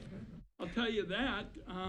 He made a special point out of saying he had talked to nobody at the agency. And that just wasn't true. And I called him on it and I asked him to respond to the allegations, and he bobbed and he weaved and he ducked. So you want to know what kind of conversation we have? Take a look at the record, compare what he said to the whistleblower, now with some confirmation from the Washington Post, and it was enough of a conversation that it reconfirmed for me that this was someone not fit to carry on Social Security now at a crucial time. We need somebody to come in there. For example, my last question to him was, you haven't offered us a single idea with respect to phone systems. My colleagues asked about AI. He thinks that AI is a silver bullet for seniors. And I said, excuse me, I was director of the Gray Panthers for about 7 years, and I stay in touch with my friends, and there are not a lot of seniors clamoring for chatbots. They're just not. What they're clamoring for is to have somebody that they can talk to, they feel comfortable with.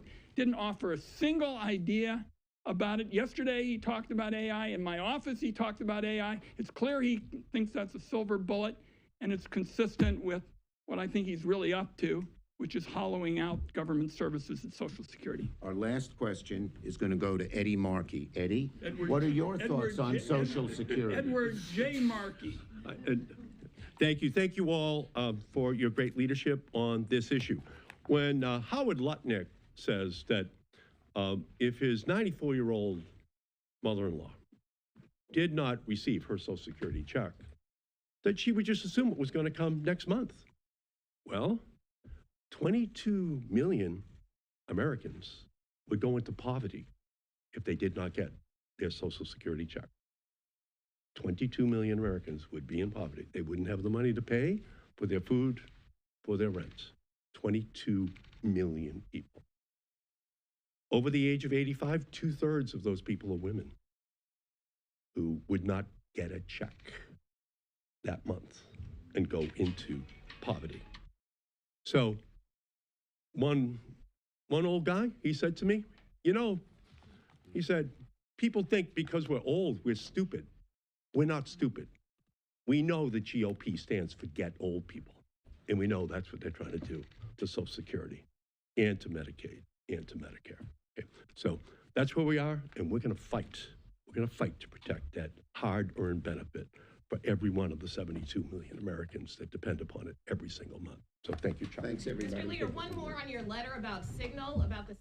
All right, Senate Democrats speaking right now. Capitol Hill wrapping up there, talking about Social Security and a little bit on the Signal leak there from the Atlantic reporting. All right, everyone, we are going to take another 2-minute break on Live Now. We are keeping an eye on the White House. White House briefing should be coming up in the next 15 minutes or so. We're also awaiting Vice President J.D. Vance remarks as well. So we got you covered here on Live Now from Fox.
Welcome back to Live Now from Fox as we continue to bring you the very latest, all right here in real time. And we do want to showcase the Dow right now, up and down day so far that has been brought really now down about 44 points in the red. We'll continue to take a look at that for you throughout the trading day. Coming up here in moments, everyone, I'm your host, Mike Pace. Glad to be with you for this afternoon session and early morning session, depending on where you are here in the country. But live look right now at the White House. We are expecting this White House briefing to be happening sometime in the next hour. So we will, of course, will be bringing that to you when that does get going. In the meantime, I do want to show you just a little bit of this DOGE subcommittee hearing talking about public access to TV news when it comes to PBS and NPR. Let's listen on Live Now. Founders of the trans child abuse industry, all while taking taxpayer money. Brainwashing and transing children is an issue so hated by parents.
or rather communist agenda. For far too long, federal taxpayers have been forced to fund biased news. This needs to come to an end, and it needs to come to an end now. So I am glad Ms. Marr and Ms. Kerger accepted our invitation to show up today and be held accountable to the taxpayers. I look forward to them answering our questions in full public view and explaining to the American people why they think they deserve Americans' hard-earned taxpayer money. I request unanimous consent that Representative Jim Jordan from Ohio, Representative Ro Khanna from California, Representative Emily Randall from Washington be waived on to today's hearing for the purpose of asking questions. Without objection, so ordered. And with that, I yield to Ranking Member Lynch for his opening statement. Thank you, Madam Chair. I want to thank the witnesses for your willingness to come forward and offer your advice and testimony to this committee. Madam Chair, for over 2 decades of service on this Oversight Committee, I've worked with members on both sides of the aisle to investigate issues of critical importance to the safety and security of the American people, including the conduct of wars in Iraq and Afghanistan, terrorist attacks against the U.S. compound classified annex in Benghazi, and several major intelligence and security breaches under Democratic and Republican administrations. So I'm sad to see that this once proud committee, the principal investigative committee in the House of Representatives, has now stooped to the lowest levels of partisanship and political theater to hold a hearing to go after the likes of Elmo and Cookie Monster and Arthur the Aardvark, all for the unforgivable sin of teaching the alphabet to low-income families' children and providing accessible local news and programming. This hearing also comes at the direction of President Trump and Elon Musk, who have repeatedly called for the defunding of all public media and claimed that media organizations such as PBS and NPR are, and I quote, a liberal disinformation machine, close quote. Meanwhile, the Trump administration is engaged in an actual disinformation campaign to minimize the catastrophic national security breach that was revealed earlier this week. As reported by Atlantic Editor-in-Chief Jeffrey Goldberg, Mr. Goldberg was inadvertently added to a group chat on an unauthorized, non-secure, publicly available message app in which Secretary of Defense Pete Hegseth disclosed, quote, operational details of forthcoming strikes on Yemen, including information about targets, weapons systems, and other actions the U.S. would be taking, and also attack sequencing. I want to remind my colleagues in Congress that federal law makes it a crime when a person, through gross negligence, removes information relating to national defense from its proper place of custody or delivered to anyone in violation of this trust, ought to be lost, stolen, or abstracted or destroyed. And what's more, if evidence shows that any of the parties who were in on that signal chat lied under oath in the Senate yesterday, Mr. Ratcliffe or Ms. Gabbard, for instance, then certainly conspiracy to conceal that breach would be far worse, where center or criminal intent is in evidence, and would be more likely to invite culpability and possible criminal liability. The Secretary of Defense would be subject to criminal prosecution, and it would be the responsibility of the U.S. Attorney General to prosecute that, but where a conflict exists, it might require a special prosecutor. This security breach severely compromised the safety of American troops in advance of imminent U.S. operations and airstrikes against Houthi rebel positions.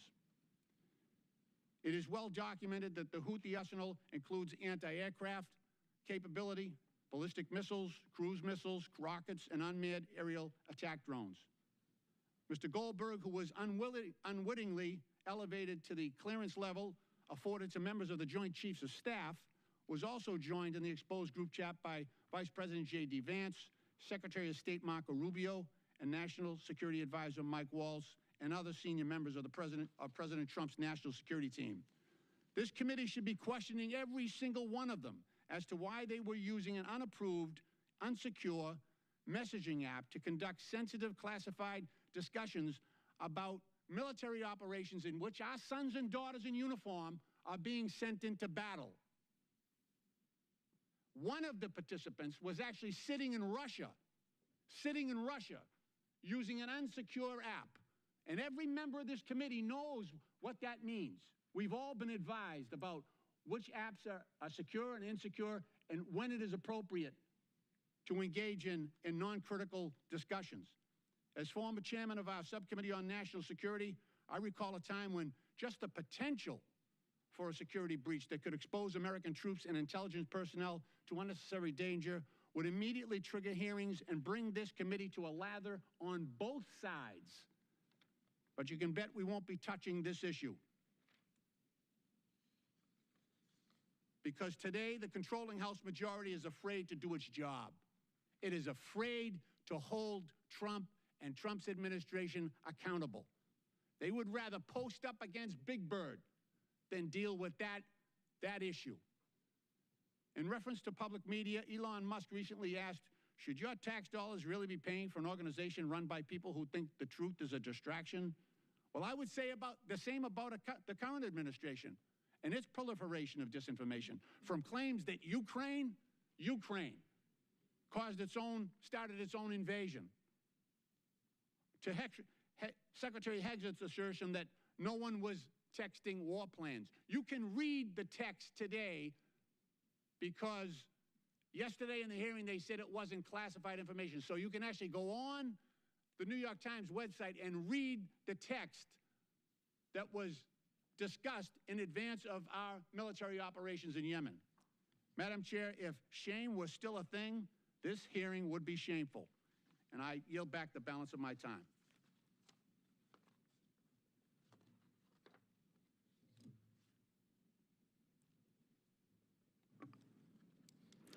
I am pleased to introduce our witnesses today. Paula Kerger is the President and Chief Executive Officer of the Public Broadcasting Service, also known as PBS. Catherine Marr is the President and Chief Executive Officer of National Public Radio, also known as NPR. Mike Gonzalez is the Angelus T. Arredondo E. Pluribus Unum Senior Fellow at the Heritage Foundation. Ed Ullman is the President and CEO of Alaska Public Media. Again, I want to thank you all for being here to testify today. Pursuant to Committee Rule 9G, the witnesses will please stand and raise their right hand. Do you solemnly swear or affirm that the testimony that you are about to give is the truth, the whole truth, and nothing but the truth, so help you God? Let the record show that the witnesses answered in the affirmative. Thank you. You may take a seat. We appreciate you being here today and look forward to your testimony. Let me remind the witnesses that we have read your written statement and it will appear in full in the hearing record. Please limit your oral statement to 5 minutes. As a reminder, please press the button on the microphone in front of you so that it is on and the members can hear you. When you begin to speak, the light in front of you will turn green. After 4 minutes, the light will turn yellow. When the red light comes on, your 5 minutes have expired, and we would ask that you please do your best to wrap up. I now recognize Catherine Marr for her opening statement. Chairwoman Green, Ranking Member Lynch, and distinguished members of the subcommittee. My name is Catherine Marr, and I'm the President and CEO of National Public Radio, and I welcome the opportunity to discuss the essential role of public media in delivering unbiased, nonpartisan, fact-based reporting to Americans. Americans listen to public radio as they commute, as they work, and in the kitchen as they cook with family. Nearly 100% of Americans live within range of a public radio station. We cover what matters to local communities, crop prices, cook-offs, and local sports teams, alongside news of the nation and the world, from the halls of Congress to coverage of our troops overseas. Today, Americans have more media choices than ever. The rise of podcasting has established a competitive free market for audio news and information. And every day, I am honored to know that we have 43 million listeners from every state in the nation. Amidst this competition, local stations choose to become members of NPR for the value we provide. For example, we are the only non-paywalled news outlet with a dedicated reporter covering veterans issues. While NPR is only 25% of station programming on average, audiences for NPR bring the scale and revenue that subsidize essential local programming. Local public media journalism has never been more important to American families, who consider it part of the fabric of their communities. It correlates with higher rates of civic engagement, greater civic cohesion, and economic advantages, such as better municipal bond ratings. Recent independent polling found that more than 60% of all Americans and more than half of Republicans trust public broadcasting to deliver fact-based news. I understand the subcommittee has questions about funding for NPR and public radio. The vast majority of federal dollars, more than $100 million of the $121 million annual appropriation for public radio, goes directly to 386 local, non-commercial stations across the nation. This highly efficient investment enables your local stations to raise an average of $7 for every federal dollar. As a grantee of the Corporation for Public Broadcasting, NPR received federal funding of $11.2 million last year. These funds allow us to maintain the national public radio satellite system, helping safeguard our national security, civil defense, and disaster response, and enabling public radio to reach every corner of America. Additionally, these funds help protect journalists covering our troops overseas and reverse the decline of local journalism. As a recipient of federal funds, it is our responsibility to answer legitimate questions about why public funds should go to NPR, whether we are truly committed to serving all Americans, and whether the institution is an effective steward of taxpayer dollars. I hear, respect, and understand your concerns regarding bias and whether public media is relevant in a commercial landscape, and I'd like to spend a minute sharing with you my actions to address your concerns. First, it is critical for NPR's newsroom to operate with the highest journalistic standards. That means that they do their jobs independently, and as CEO, I have no editorial role at NPR. In other words, I do not decide what we cover or how we cover it. I lead NPR's strategy, ensuring we have resources and policies in place to serve all Americans, not just those with a specific point of view. I was brought into NPR to revive and reorient the organization and bring public media to a wider audience, a new generation, and new platforms. We have a responsibility to serve Americans across the full political spectrum in a trustworthy, nonpartisan fashion. It is essential that we deliver on this commitment, and we have work to do, and we are doing it. In May, we launched an initiative to improve our editorial review processes to make sure all pieces are fair and comprehensive. We hired new editors and analysts to ensure we're giving fair airtime to different voices and issues. We started regular meetings with our nearly 200 local newsrooms so we can plan together for the needs of their audiences. And the early results are positive. Our digital platforms, where we have the best data about our listeners, the political beliefs of our visitors mirror the makeup of the country across the ideological spectrum, and we're seeing growth in readers and listeners. I joined NPR because I believe that our strong and dynamic nation deserves great public media for all. Americans are smart and curious, and they want us to cover issues that matter, from the price of eggs to national security. It's our job to deliver truthful facts and information so citizens can make up their own minds. I believe Americans voted for a transformative administration, and it is our responsibility to cover that transformation fairly, with integrity and tenacity. I have been CEO for 1 year and 1 day. I have made changes to leadership and planning, invested in editorial integrity, committed to expanding our audiences and our relevance for all Americans. While we have taken significant steps in the right direction, the journey can't be completed overnight. Given the support that 75% of Americans have for public media, I ask Congress to give us the opportunity to continue to serve the American public. I will invite you to listen with a fresh ear, and to that end, our newsroom invites you to join us on air, and I welcome your questions. Thank you, Ms. Marr. I now recognize Paula Kerger for her opening statement. Chair Taylor Greene, Congressman Lynch, and members of the subcommittee. My name is Paula Kerger, and I'm the president and CEO of PBS, a role that I've held for 19 years. It is my honor to be here on behalf of the 336 PBS stations who serve every community in the United States. There's nothing more American than PBS. As a membership organization, our local service is at the heart of our work. Our job at PBS is to support our stations so that local stations can serve their communities. We've been proudly fulfilling our mission for nearly 60 years using the public airwaves and other technologies to help educate, engage, and inspire the American people. That mission is our guide star and remains just as important today as when the Public Broadcasting Act was signed into law in 1967. PBS stations provide something that cannot be found on commercial networks. This is because PBS stations are focused on the needs and interests of the viewers they serve. Especially in rural areas, PBS stations are the only outlet providing coverage of local events. For example, high school sports, local history and culture content, candidate debates at every level of the election ballot, and specialized agricultural news. Local stations also partner with other community organizations to address issues of concern like Veterans Affairs and the opioid crisis. Finally, communities depend on the essential public safety information and emergency alerts our local stations provide. Our programming comes from our local stations. For example, Southern Storytellers was produced by Arkansas PBS for our national audience. This program highlighted Southern culture through its literature, music, and film. Across the country, nearly 4 million people watch Southern Storytellers, helping Americans learn about our shared history and what brings us together as a people and a nation. Our stations pool resources to invest in programming that will benefit all Americans, ranging from history and science to art and music.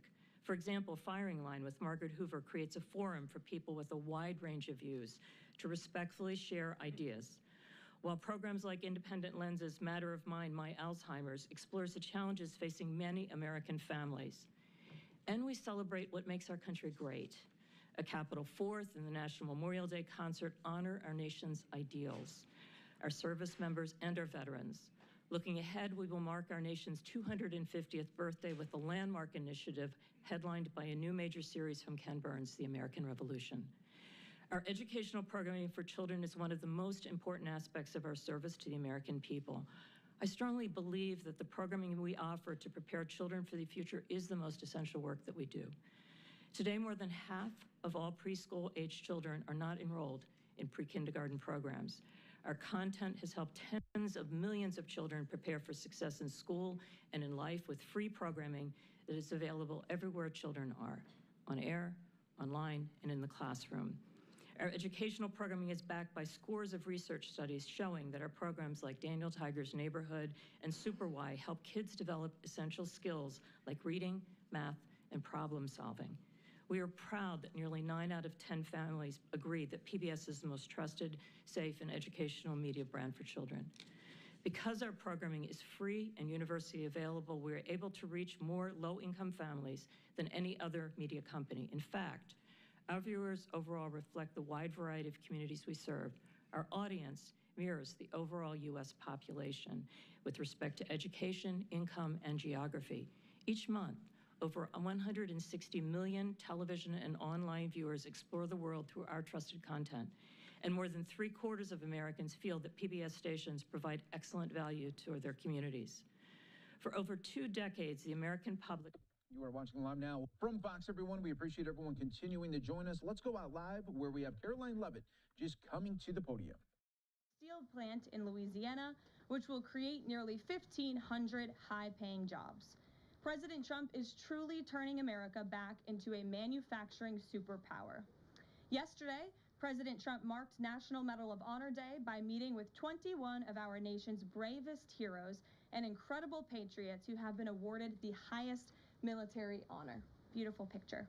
The president also signed a historic executive order to protect the integrity of American elections by strengthening voter citizenship verification and banning foreign nationals from interfering in U.S. elections. These are the common sense solutions that only Democrats could oppose. But voters deserve elections they can trust, and critical confidence is being restored thanks to President Trump's leadership. Later this afternoon in the East Room, President Trump will mark Women's History Month by honoring the exceptional women around our country, including the highly talented women in his administration and his cabinet. And on an additional scheduling update, the president will hold a press conference in the Oval Office today at 4 p.m. to announce tariffs on the auto industry, and I will leave that to him to make that announcement later.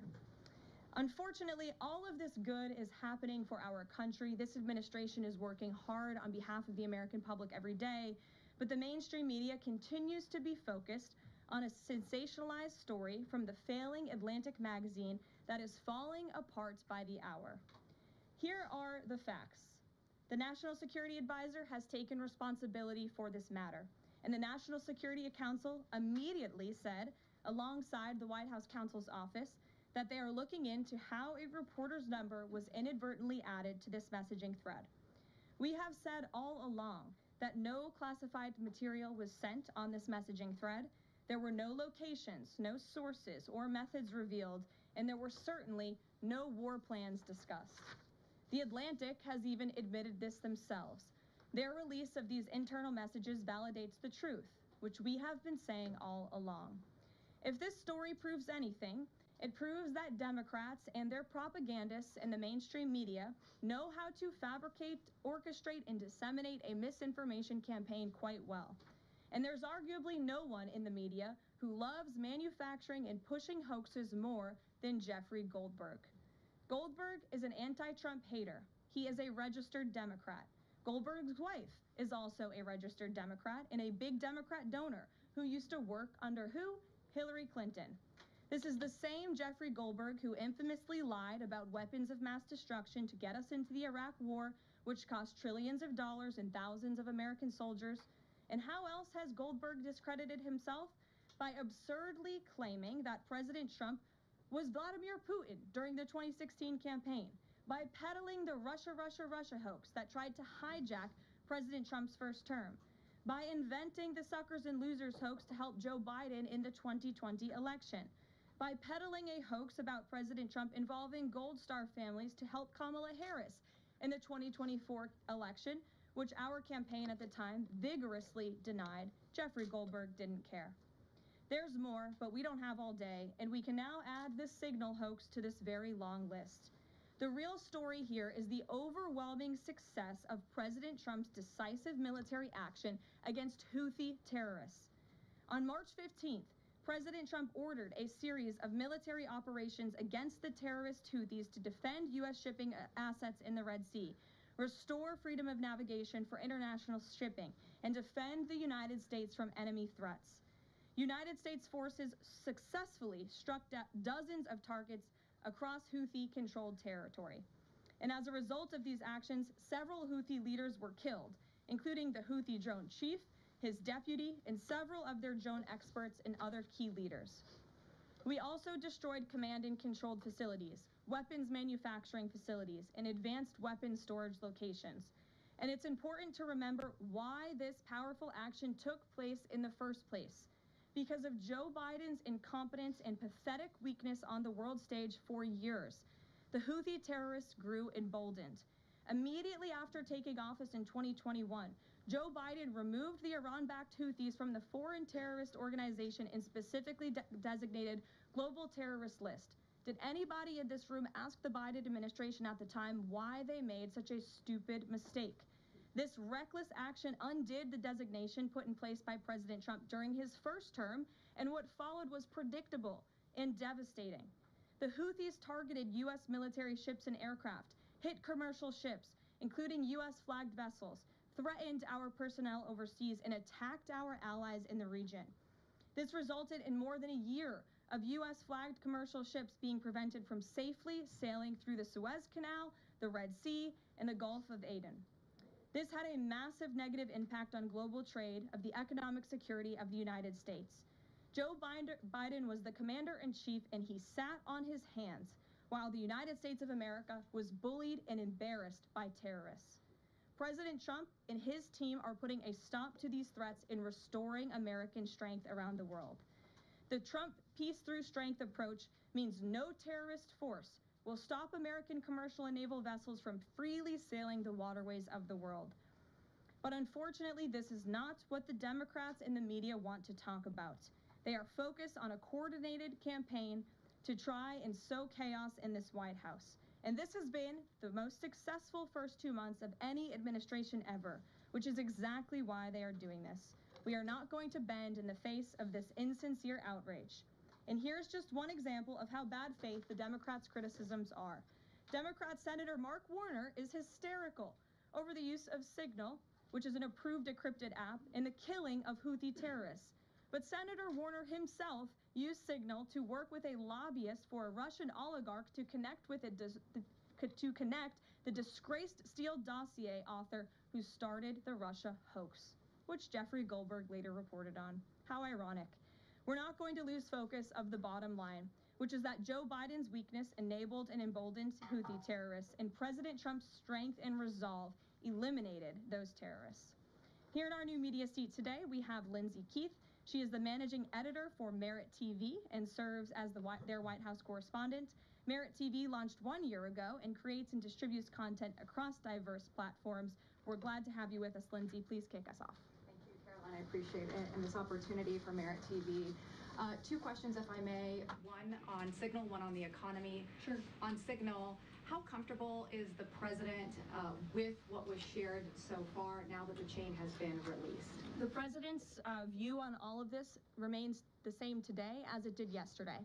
And I think it speaks volumes about the leadership of this president that he went directly to all of you, members of the press corps. He was asked, do you want someone else to go out and do a briefing? And he said, no.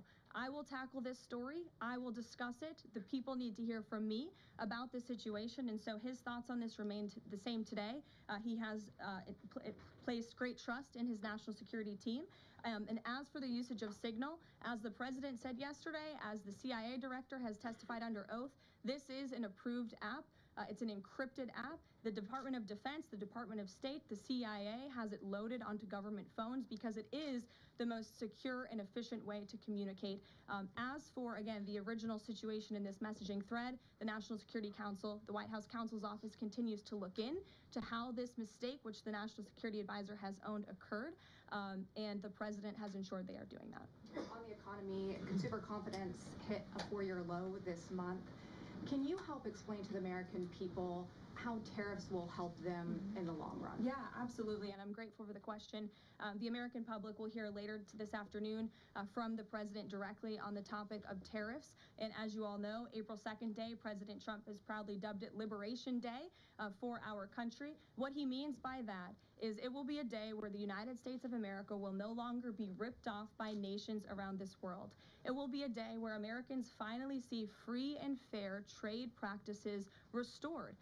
We are no longer going to allow our allies, our competitors, and our adversaries to take advantage of American workers. And if you think about your hometown in the state that you grew up, Main Street looks a lot different today than it did many years ago. And President Trump wants to restore America as a manufacturing superpower around the globe. He wants products to be made right here in our great country with great, hardworking American hands that will ultimately result in higher wages and more money in the pockets of the American people. And he's also, in addition to tariffs, also determined to pass tax cuts later this year, as he did successfully in his first term, to put even more money back into the pockets of hardworking Americans. Peter. Caroline, if I can ask you very quickly about the information we've seen, just to set the predicate to all this. Has the president been briefed and physically seen he's seen all the details of the chat as printed by the Atlantic? I just spoke to the president about it, yes. Then let me ask you, if I can, very quickly. In the chat, Pete Hegseth, the defense secretary, details F-18s, Tomahawks, so some of the weapons that were used. He details the timing involved for this, all of which occurred 31 minutes before, as he says, F-18s would launch. The DoD manual details classified information as significant military plans, saying that is secret, that's classified. So what about, there are no methods, there are no sources, but that's not what determines what's classified. So what is it about what Pete Hegseth wrote that makes you say this is not classified? Well, it's not just me saying that, Peter. It's the Secretary of Defense himself who is saying this as well. And he put out a very strong statement earlier today listing all of the things that were not included in that message that he sent to the group. And again, this message, there was no classified information transmitted. There were no war plans discussed. Why did the Atlantic downgrade their allegation about war plans to attack plans? They're now playing word games because they know this was sensationalist spin from a reporter who is well known for doing this. We have said all along no war plans were discussed, no classified material was sent. You have the Secretary of Defense saying that. You have the Director of the CIA, the Director of National Intelligence, the FBI Director, all testifying to that under oath, and they should be trusted with that. To be clear, Americans can make the decision for themselves, but whether is the you said it's not war plans. Would you characterize these as military plans, military operation plans? I would characterize this messaging thread as a policy discussion, a sensitive policy discussion, surely, amongst high-level cabinet officials and senior staff. And I'm so glad, Peter, that you said the American public can decide for themselves, because I think the American public should decide for themselves based on the outcome of this operation. And what happened in this operation? Terrorists that were allowed to run wild by the Biden administration were killed because of the direction and the determination of this president and his team. And this message also shows, this messaging thread also proved that President Trump has an incredibly dynamic team who is working incredibly hard, flying all over the world to secure world peace and to fix up the foreign policy crises that the previous administration left for this team to inherit. So to be clear, we all in this room and around the country would agree that we're glad no American service members were harmed, and we're glad that the mission was a success. We'll stipulate that. But the president said that Pete Hegseth said none of this was classified. So given the president has seen it now, and given the president understands that significant military plans are deemed classified as secret, how does the president view none of this, which details times and weapons and more, as being not classified? I've already been asked and answered this question. The president's thoughts on this remain the same today as they were yesterday, On what basis, as I'm asking? well as the Secretary of Defense. This question has been asked and answered. There was no classified material discussed. Jackie. On what basis I was asking? Go ahead, Jackie. Thank you, Caroline. So why aren't launch times on a mission strike classified? Again, I would defer you to the Secretary of Defense's statement he put out this morning. There were various reasons he listed, things that were not included in that messaging thread that were not classified. And again, going back to the American public, do you trust the Secretary of Defense, who was nominated for this role, voted by the United States Senate into this role, who has served in combat, honorably served our nation in uniform? Or do you trust Jeffrey Goldberg, who is a registered Democrat and an anti-Trump sensationalist reporter? This president and this national security team are putting our national security and the American people first. We are restoring American strength around the world, and the results of this operation speak for themselves. Putting aside Jeffrey Goldberg, though, just for, for American service members who are going to have to carry out these missions in the future, what I guess the message that's coming from the response to all this that we're hearing is that, nothing sensitive happened. And I guess the logical conclusion of that is that if these messages had gone out publicly prior to the launch, that wouldn't have been a risk to service members. I don't know that they're comfortable with that. So can you explain, had these messages been published, would the plans have moved forward? Would the launch have still taken off? What I can tell you is that the president, as the commander-in-chief of our United States Armed Forces, and Secretary Pete Hegseth, who is an incredible man and a warfighter himself, take the lives of our American service members with the utmost responsibility, and they would never do anything intentionally to put their lives at risk. And again, they are working hard on that every single day, and we are protecting our service members while also restoring peace throughout this globe. It's something the previous administration has not done. And I would just add one more point. We are not going to be lectured about national security and American troops by Democrats in the mainstream media who turned the other cheek when the Biden administration, because of their incompetence, left 13 service members dead in Afghanistan, and not a single person in the previous administration was held accountable for that botched withdrawal. Joe Biden said, in fact, it was a great operation. That is despicable. It's unacceptable to this president and this Secretary of Defense. The National Security Advisor has taken responsibility for this inadvertent number being added to the messaging thread. But above all, we take the lives of our troops, safety, security, prosperity around the globe with the utmost seriousness. Goldberg's intentions, do you believe that he would release that to embarrass the administration ahead of the worldwide threats? Jennifer, go ahead. Given what you've said about the president's trust in his national security team, can you say definitively that no one will lose their jobs no one will lose their job at all because of this signal situation. What I can say definitively is what I just spoke to the president about, and he continues to have confidence in his national security team. One more, can I ask one more, Karen?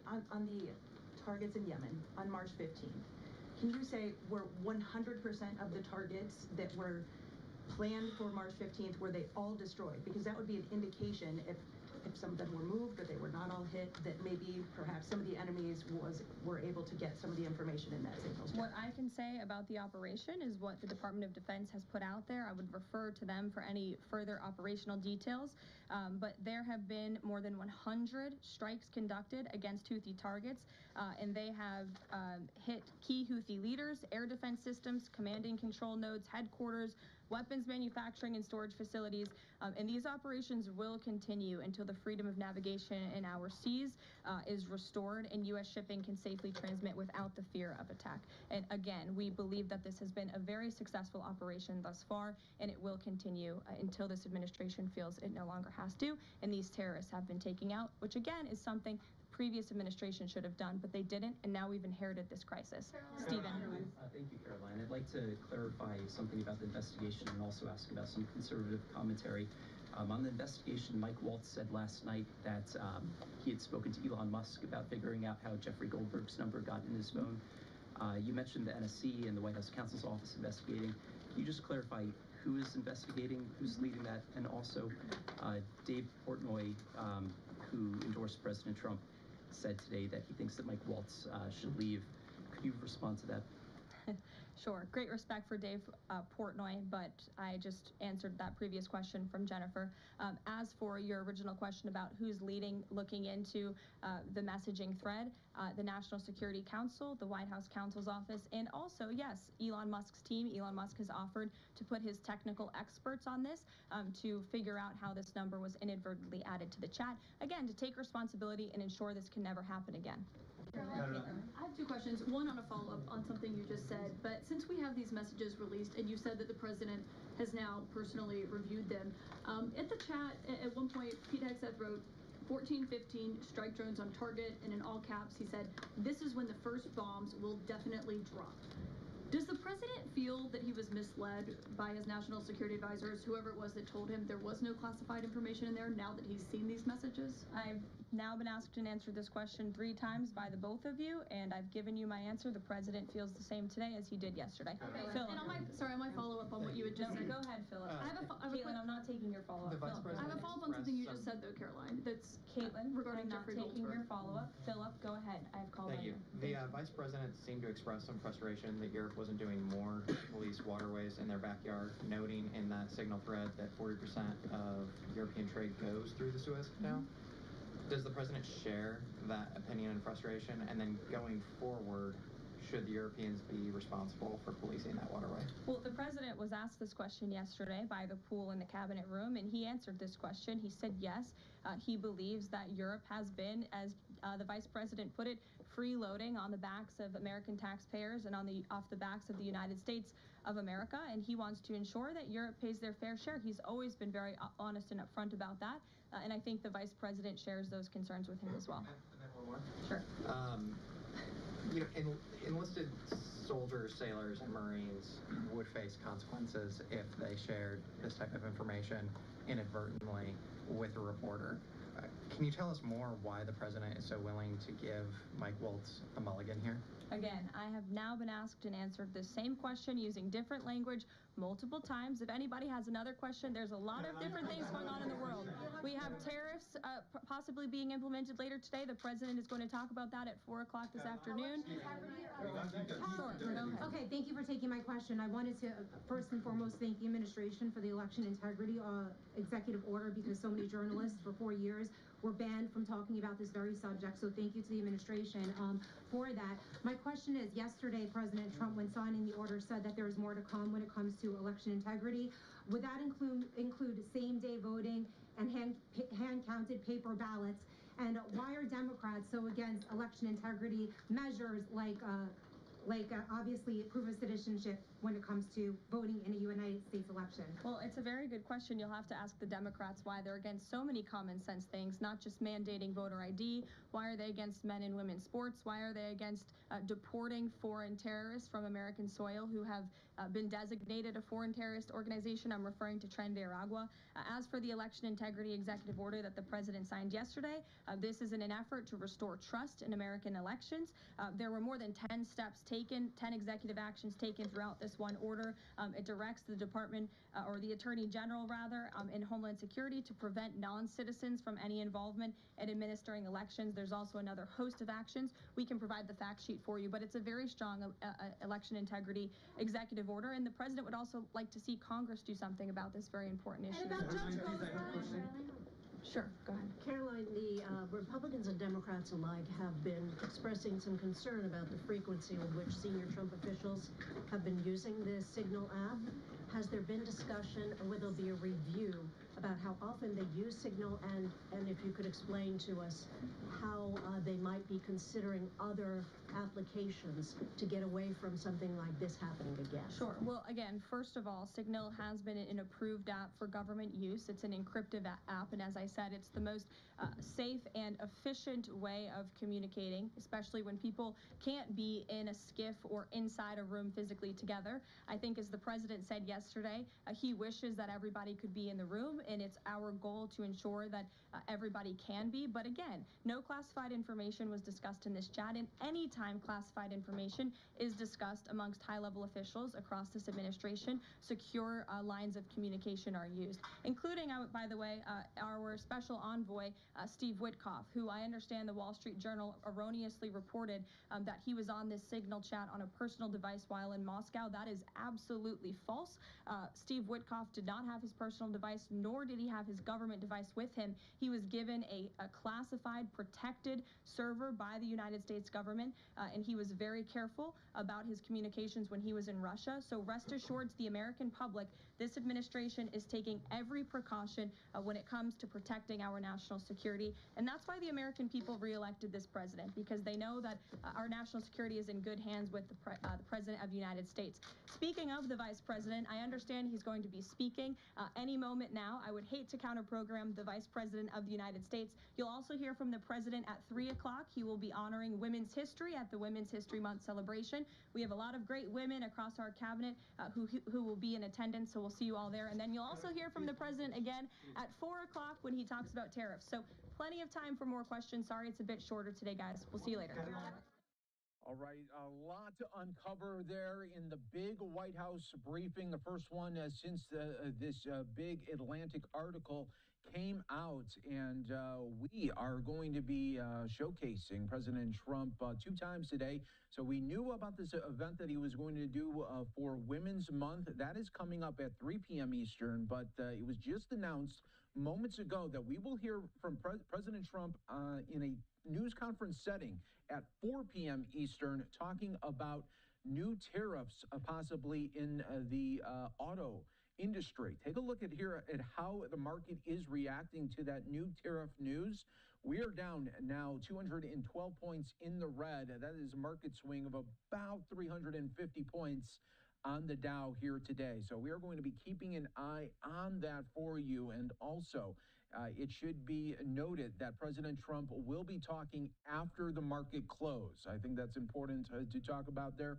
He will be talking after the market close to see how the market will react tomorrow morning. We will have that for you here on Live Now from Fox. But let's keep our live coverage going right now. This is the reason why Caroline Levitt got off of the podium, because Vice President J.D. Vance is speaking. We don't care who you are, where you came from. We don't care what skin color you are. We care about excellence, and we care about patriotism. And if you are awesome and you are a patriotic young Marine, then we are going to do everything that we can to make you the most lethal fighting force the world has ever seen, and that is what we're doing every single day. No more quotas, no more ridiculous mumbo jumbo, no more diversity trainings. We believe the real strength and the real diversity in the United States Marine Corps is that you all come from every walk of life, come from every corner of America, and you have got the strength and the purpose to win the nation's wars, and that is what the Marine Corps is going to do, just like it's done for damn near 250 years. Now, speaking of that, as my dear friends, and as a lot of you know, well, maybe you don't, because a lot of young faces out here. That's the thing. You know, I'm 40 years old now, and I realize that compared to when I joined the Marine Corps, I'm an old-ass man now. But here's the thing. The best friends that I've ever made in my life, I made in the Marine Corps. People who came to my vice presidential inauguration and the president's inauguration just a couple of months ago are people that I first met in boot camp or first met in follow-on school, first met at my first duty station. People who have held my children when they were little babies. People who I've helped welcome new children into the world. You guys have no idea that the people standing to your left and to your right, these are lifelong friends. They're going to follow you around, whether you want to or not, for the rest of your life. And I think that's one of the great blessings of the United States Marine Corps. And one of the things I learned from my great Marine friends, they remind me, is that this November, of course, our great Corps is going to celebrate 250 proud years. And as I know, because I've been to a few Marine Corps birthday balls myself, I'm sure it'll be a total sober, no alcohol celebration for the Marine Corps' 250th birthday. But from one Marine to another, let me just say that we are excited to celebrate the Marine Corps' 250th anniversary, 250 years of winning wars, 250 years of kicking ass and taking names. So here's the basic plan. Here's what we're going to do. We're going to invest in the Marine Corps and the entire United States military like we never have before. Over $1 trillion we're going to invest in building up the manufacturing base of this country so that you guys, when you do go to war, when you have to go to war, you've got the best weapons anywhere in the world. We know from the long history of the United States of America that while the leading edge of American power is you all, it really matters what you guys have in your hands and what you guys have on your backs when you go to war. And so I promised you, from the President of the United States, we are going to send you, if we have to send you to war, with the best equipment, the best ammunition, the best weapons, and we are going to empower you guys to win when you have to. That's the purpose of the United States Marine Corps, am I right? So that's what we're going to do. And of course, I got some good news. You know, over the last few years, some of the military branches had some recruitment problems. Not the Marine Corps, actually. The Marine Corps was the one branch that consistently met its recruitment goals, and that probably has something to do with the fact that the Marine Corps is a little bit smaller, as you all know. But this year, now, we have got every single branch of the United States military for the past 2 months has been meeting its recruitment goals, because I think I see in your faces what we're seeing all across the country, a renewed sense of patriotism, a renewed commitment to excellence, and that is what is going to make the United States military the strongest fighting force anywhere in the world. So thank you all. Thank you for being part of it. Thank you for being part of 250 years of great American tradition. Thanks to you guys for being willing to put on the uniform and serve your country. Yeah, I always say that the most important thing that we have in this country, the most valuable natural resource, we got plenty of oil, we got plenty of natural gas, we got great mines and minerals, but the most valuable resource that we have in the United States of America is you all. It's young people who are patriotic and dedicated, who are willing to put on the uniform of the United States and risk your lives to defend your fellow citizens. That's an amazing thing. I know it's easy to forget when you go about doing your jobs and you're just worried about getting through the day, worried about getting to the next week, worried about doing the good job that all of you do, that what you're doing is an amazing thing. And it's easy to forget that because you don't always have the vice president dropping in to say thank you. But I want you to remember that whether you serve another couple years in the United States Marine Corps, whether you're at the beginning of a 20 or 30-year career, that we respect you, we thank you, and this vice president and the president of the United States know that you guys are the most important resource that we have in the United States Marine Corps, in the United States of America. So thank you all, and God bless you.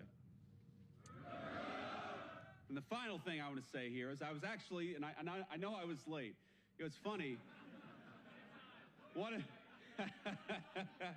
That is not Marine Corps time, my friends. I remember Gunny Arledge always told me, you know, if you're 5 minutes early or 10 minutes late, I'm sure you guys have heard that phrase. Well, what does it mean when the vice president is 2 hours late?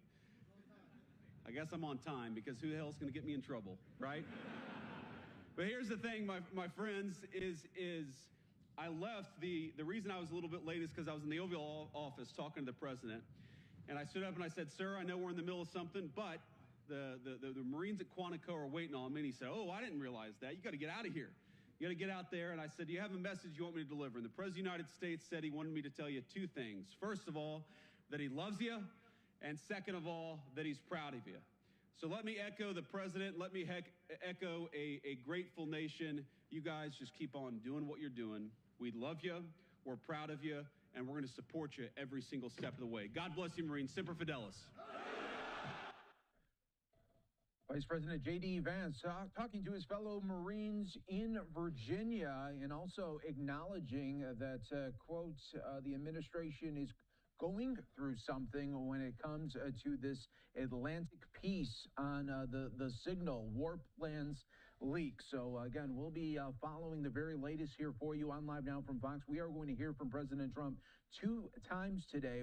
One at 3 p.m. Eastern, that is going to be for the Women's Month event that he will be bringing at the White House. And then at 4 p.m.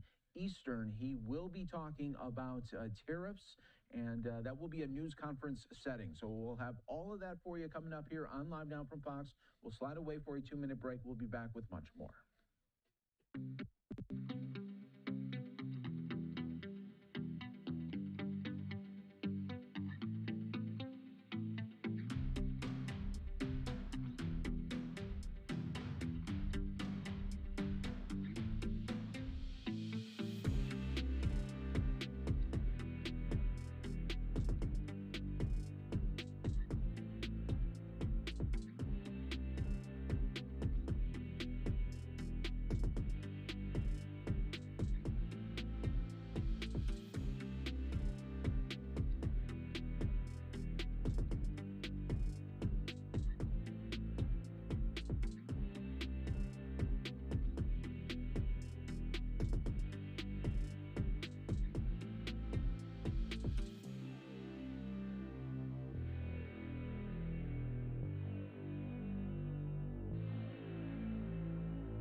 We are back here for you on Live Now from Fox. Another live event that we want to go to Capitol Hill right now.